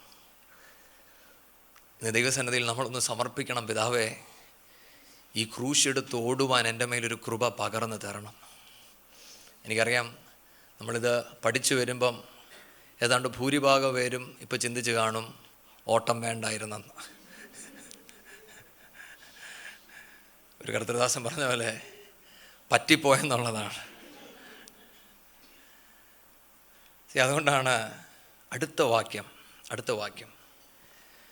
നമ്മൾ വായിക്കുമ്പോൾ, നിങ്ങളുടെ ഉള്ളിൽ ക്ഷീണിച്ച് മടുക്കാതിരിപ്പാൻ പാപികളാൽ തനിക്ക് നേരിട്ട ഇങ്ങനെയുള്ള വിരോധം സഹിച്ചവനെ ധ്യാനിച്ചുകൊള്ളുവിൻ. എബ്രായർ 12 7-10 കൂടെ വേണ്ടി. നിങ്ങൾ ബാലശിക്ഷ സഹിച്ചാൽ ദൈവം മക്കളോടെന്ന പോലെ നിങ്ങളോട് പെരുമാറുന്നു. അപ്പൻ ശിക്ഷിക്കാത്ത മകൻ എവിടെയുള്ളൂ? ഹല്ലേലൂയ. അപ്പം നിങ്ങൾ ശ്രദ്ധിച്ചോ, നമ്മൾ ഇത്രയും ചിന്തിച്ചപ്പോൾ നമ്മുടെ ഹൃദയത്തിൻ്റെ അകത്ത് പലവിധ ചോദ്യങ്ങൾ വന്നു.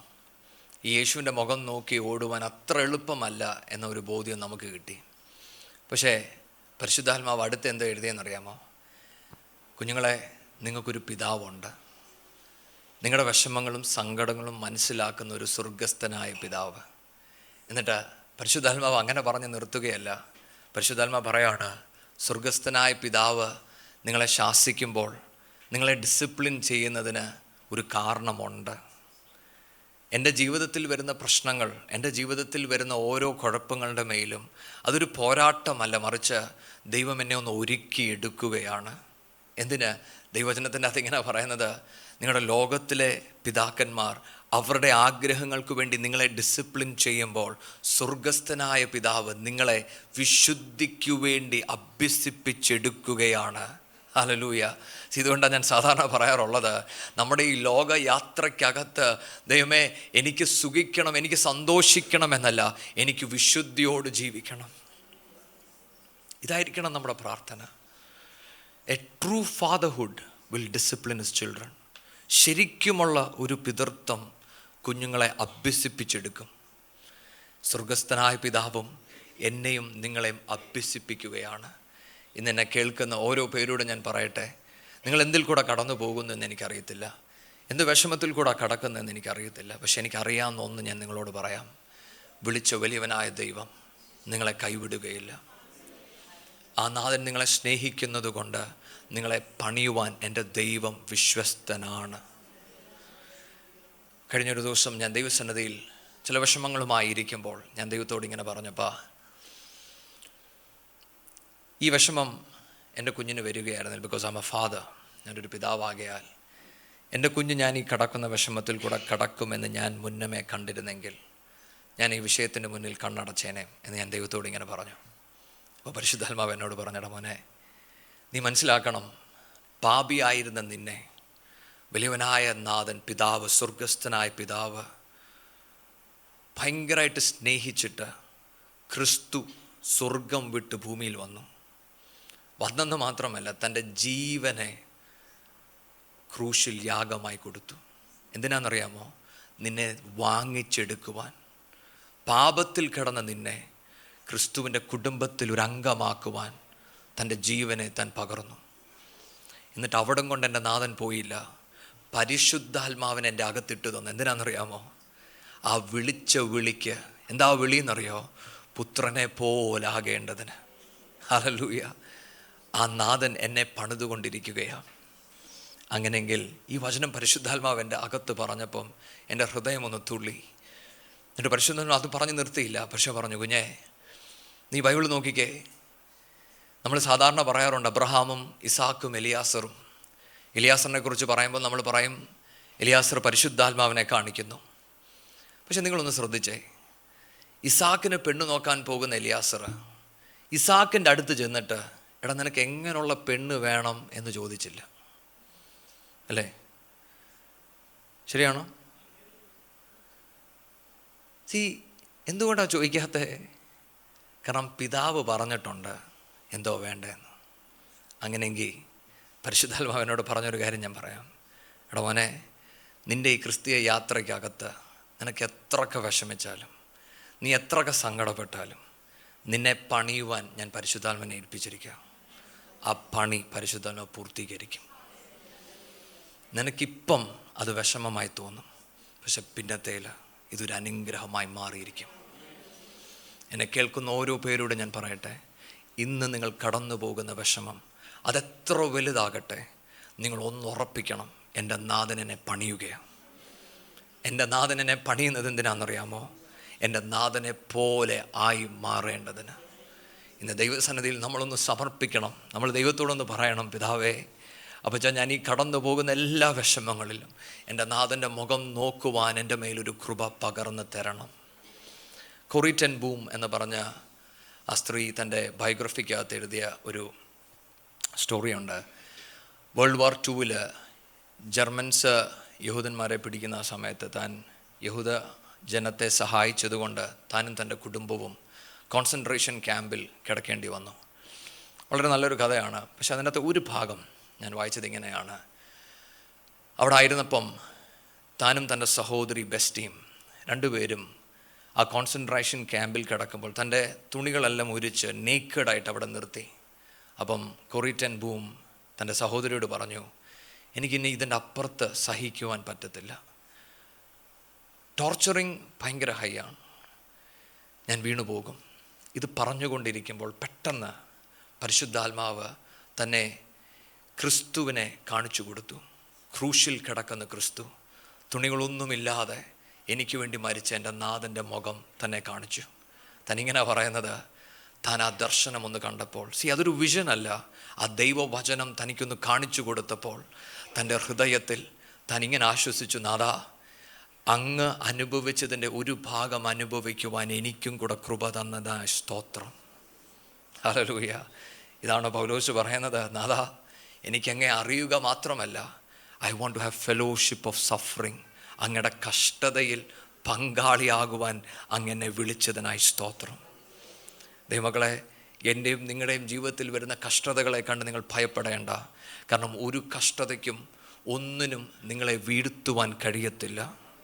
പരിശുദ്ധാത്മാവ് എന്നോടിത് പറയുമ്പോൾ എന്നെ ഏറെ ചിന്തിപ്പിച്ചൊരു ചിന്ത ഇതായിരുന്നു.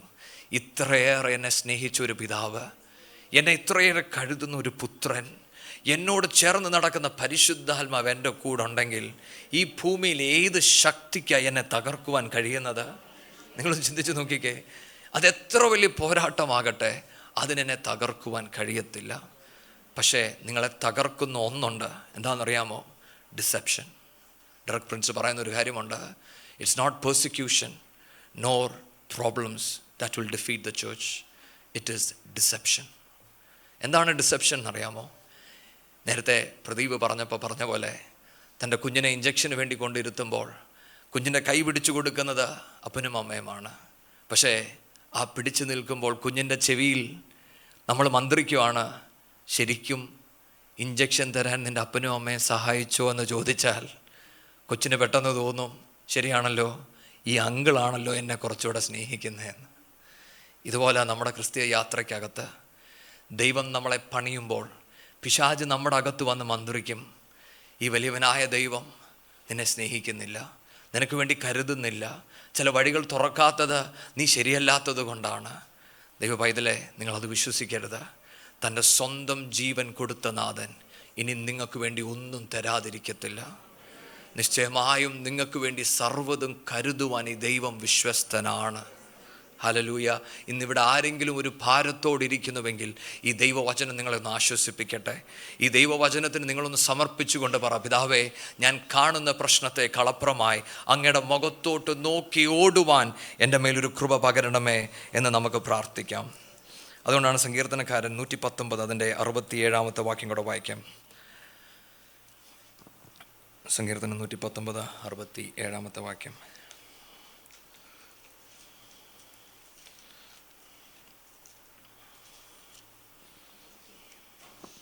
കഷ്ടതയിൽ ആകുന്നതിന് മുമ്പേ ഞാൻ തെറ്റിപ്പോയി, ഇപ്പോഴോ ഞാൻ നിന്റെ വചനത്തെ പ്രമാണിക്കുന്നു. ഹല്ലേലൂയ. കഷ്ടതയിലാകുന്നതിന് മുമ്പേ ഞാൻ തെറ്റിപ്പോയി, ഇപ്പോഴോ ഞാൻ നിന്റെ വചനത്തെ പ്രമാണിക്കുന്നു.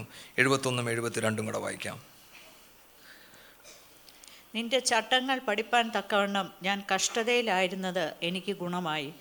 1000 പൊൻവെള്ളി നാണയത്തേക്കാൾ നിന്റെ വായിൽ നിന്നുള്ള ന്യായപ്രമാണം എനിക്കുത്തമം. ഹല്ലേലൂയ. നിങ്ങൾ ശ്രദ്ധിച്ച വാക്യം, നിന്റെ ചട്ടങ്ങൾ പഠിപ്പാൻ തക്കവണ്ണം ഞാൻ കഷ്ടതയിലായിരുന്നത് എനിക്ക് ഗുണമായി. ഞാൻ എന്തിനാ ഈ വാക്യം വായിച്ചതെന്നറിയാമോ? ഇന്ന് നിങ്ങൾ ചിലർ കഷ്ടതയിൽ കൂടെ കടന്നു പോകുന്നുണ്ടായിരിക്കാം.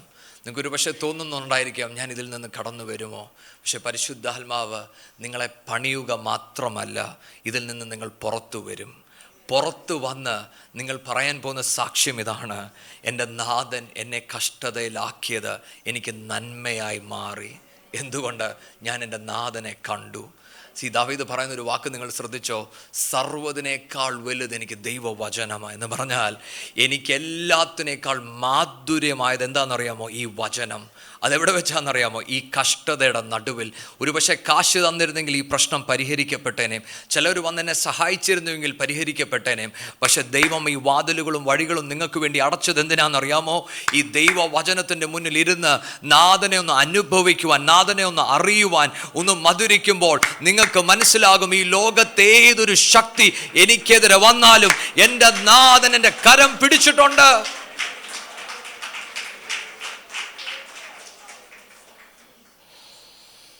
എബ്രായർ 12 അതിൻ്റെ 25, 28 വാക്യം കൂടെ വേഗം ഒന്ന് വായിക്കാം.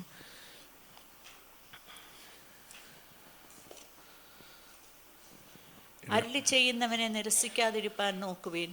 ഭൂമിയിൽ അരുളി ചെയ്തവനെ നിരസിച്ചവർ തെറ്റി ഒഴിയാതിരുന്നുവെങ്കിൽ സ്വർഗത്തിൽ നിന്ന് അരുളി ചെയ്യുന്നവനെ നാം വിട്ടുമാറിയാൽ എത്രയധികം. ആമേൻ. അടുത്തത് നമ്മുടെ ഈ ഓട്ടക്കളത്തിൽ പരിശുദ്ധാത്മാ നമ്മളോട് പറയാണ്, കുഞ്ഞെ, നീ ഓടേണ്ടതിന് ഒരു ചട്ടപ്രകാരമുണ്ട്.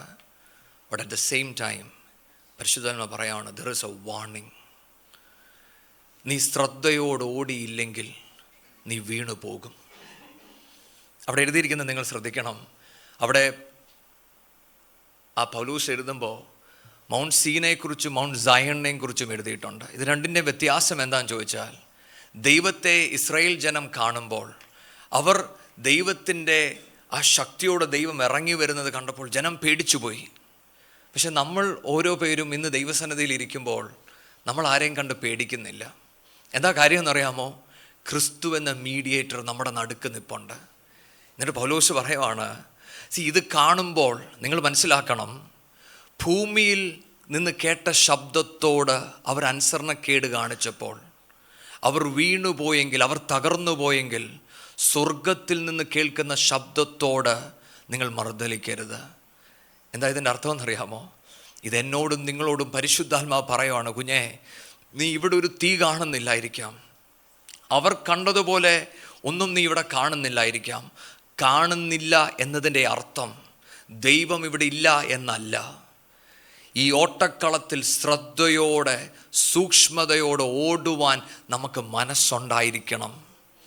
ഇഫ് യു ഡെലിബറേറ്റ്ലി സിൻ, നമ്മൾ തെറ്റിപ്പോകും. അതുകൊണ്ട് 28, 29 വാക്യം കൂടെ വായിക്കാം. ആകയാൽ ഇളകാത്ത രാജ്യം പ്രാപിക്കുന്നത് കൊണ്ട് നാം നന്ദിയുള്ളവരായി ദൈവത്തിന് പ്രസാദം വരുമാറ് ഭക്തിയോടും ഭയത്തോടും കൂടെ സേവ ചെയ്യുക. ആകയാൽ ഇളകാത്ത രാജ്യം എന്ന് പറഞ്ഞാൽ എൻ്റെ നാഥൻ ഇനിയും വരുമ്പോൾ ഈ ഭൂമി മാത്രമല്ല ഇളകുന്നത്, സ്വർഗവും ഇളകും. എന്നാൽ ഞാനും നിങ്ങളും സേവിക്കുന്ന ദൈവം ഒരു ഇളകാത്ത രാജ്യം. ഹല്ലേലൂയ. എന്താ ഇത് നമ്മളോട് പറയുന്നതെന്നറിയാമോ? ഞാനും നിങ്ങളും ഇന്ന് പലതും കാണുന്നില്ലായിരിക്കാം. അതിൻ്റെ അർത്ഥം ദൈവം പ്രവർത്തിക്കുന്നില്ല എന്നല്ല. ഇന്നൊരു പക്ഷേ നിങ്ങൾ ഈ ദൈവവചനം കേൾക്കുമ്പോൾ നിങ്ങൾക്ക് തോന്നുമായിരിക്കാം, ഇതൊരു മനുഷ്യൻ പറയുന്നതല്ലേ. പക്ഷെ പരിശുദ്ധാത്മാവ് പറയാണ്, സ്വർഗത്തിൽ നിന്ന് കേൾക്കുന്ന ശബ്ദം നിങ്ങൾ ശ്രദ്ധയോടെ കേൾക്കണം. തീർന്നില്ല. അടുത്ത വാക്യം ഇങ്ങനെ എഴുതിയിരിക്കുന്നത്, നാം നന്ദിയുള്ളവരായി ദൈവത്തിന് പ്രസാദം വരുമാറ് ഭക്തിയോടെ ഭയത്തോടെ സേവ ചെയ്യുക. എന്തുകൊണ്ട്? നമ്മുടെ ദൈവം ദഹിപ്പിക്കുന്ന അഗ്നിയല്ലോ എന്ന് പറഞ്ഞാൽ നിങ്ങൾ ശ്രദ്ധിക്കുന്നോ? പിന്നെയും ദൈവം ഒരു പാറ്റേൺ കാണിക്കുവാണ്.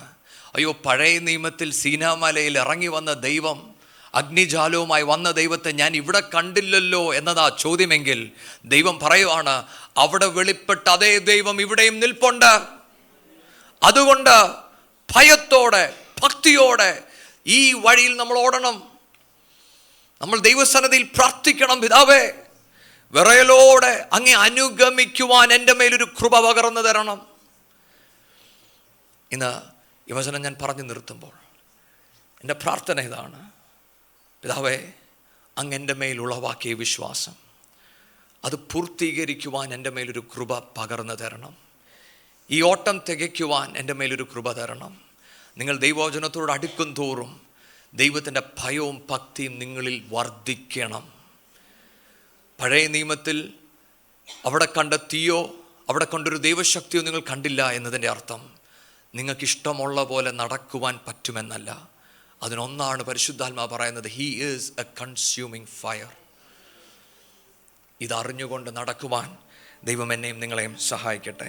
ഇന്ന് കേട്ട ഈ സന്ദേശം തീർച്ചയായിട്ടും നിങ്ങൾക്ക് അനുഗ്രഹമായിരുന്നു ഞങ്ങൾ വിശ്വസിക്കുന്നു. ഒരുപക്ഷെ നിങ്ങൾ ഇതുവരെയും ഈ ചാനൽ സബ്സ്ക്രൈബ് ചെയ്തിട്ടില്ല എങ്കിൽ ദയവായി ഇപ്പം തന്നെ ഒന്ന് സബ്സ്ക്രൈബ് ചെയ്യുക. ഈ സന്ദേശം മറ്റു ചിലർ കൂടി ഒന്ന് ഫോർവേഡ് ചെയ്ത് കൊടുക്കുക. നിങ്ങൾക്കിത് അനുഗ്രഹമായിരുന്നെങ്കിൽ തീർച്ചയായിട്ടും അത് മറ്റുള്ളവർക്കും ഒരു അനുഗ്രഹമായി തീരുവാൻ അത് കാരണമായി തീരും.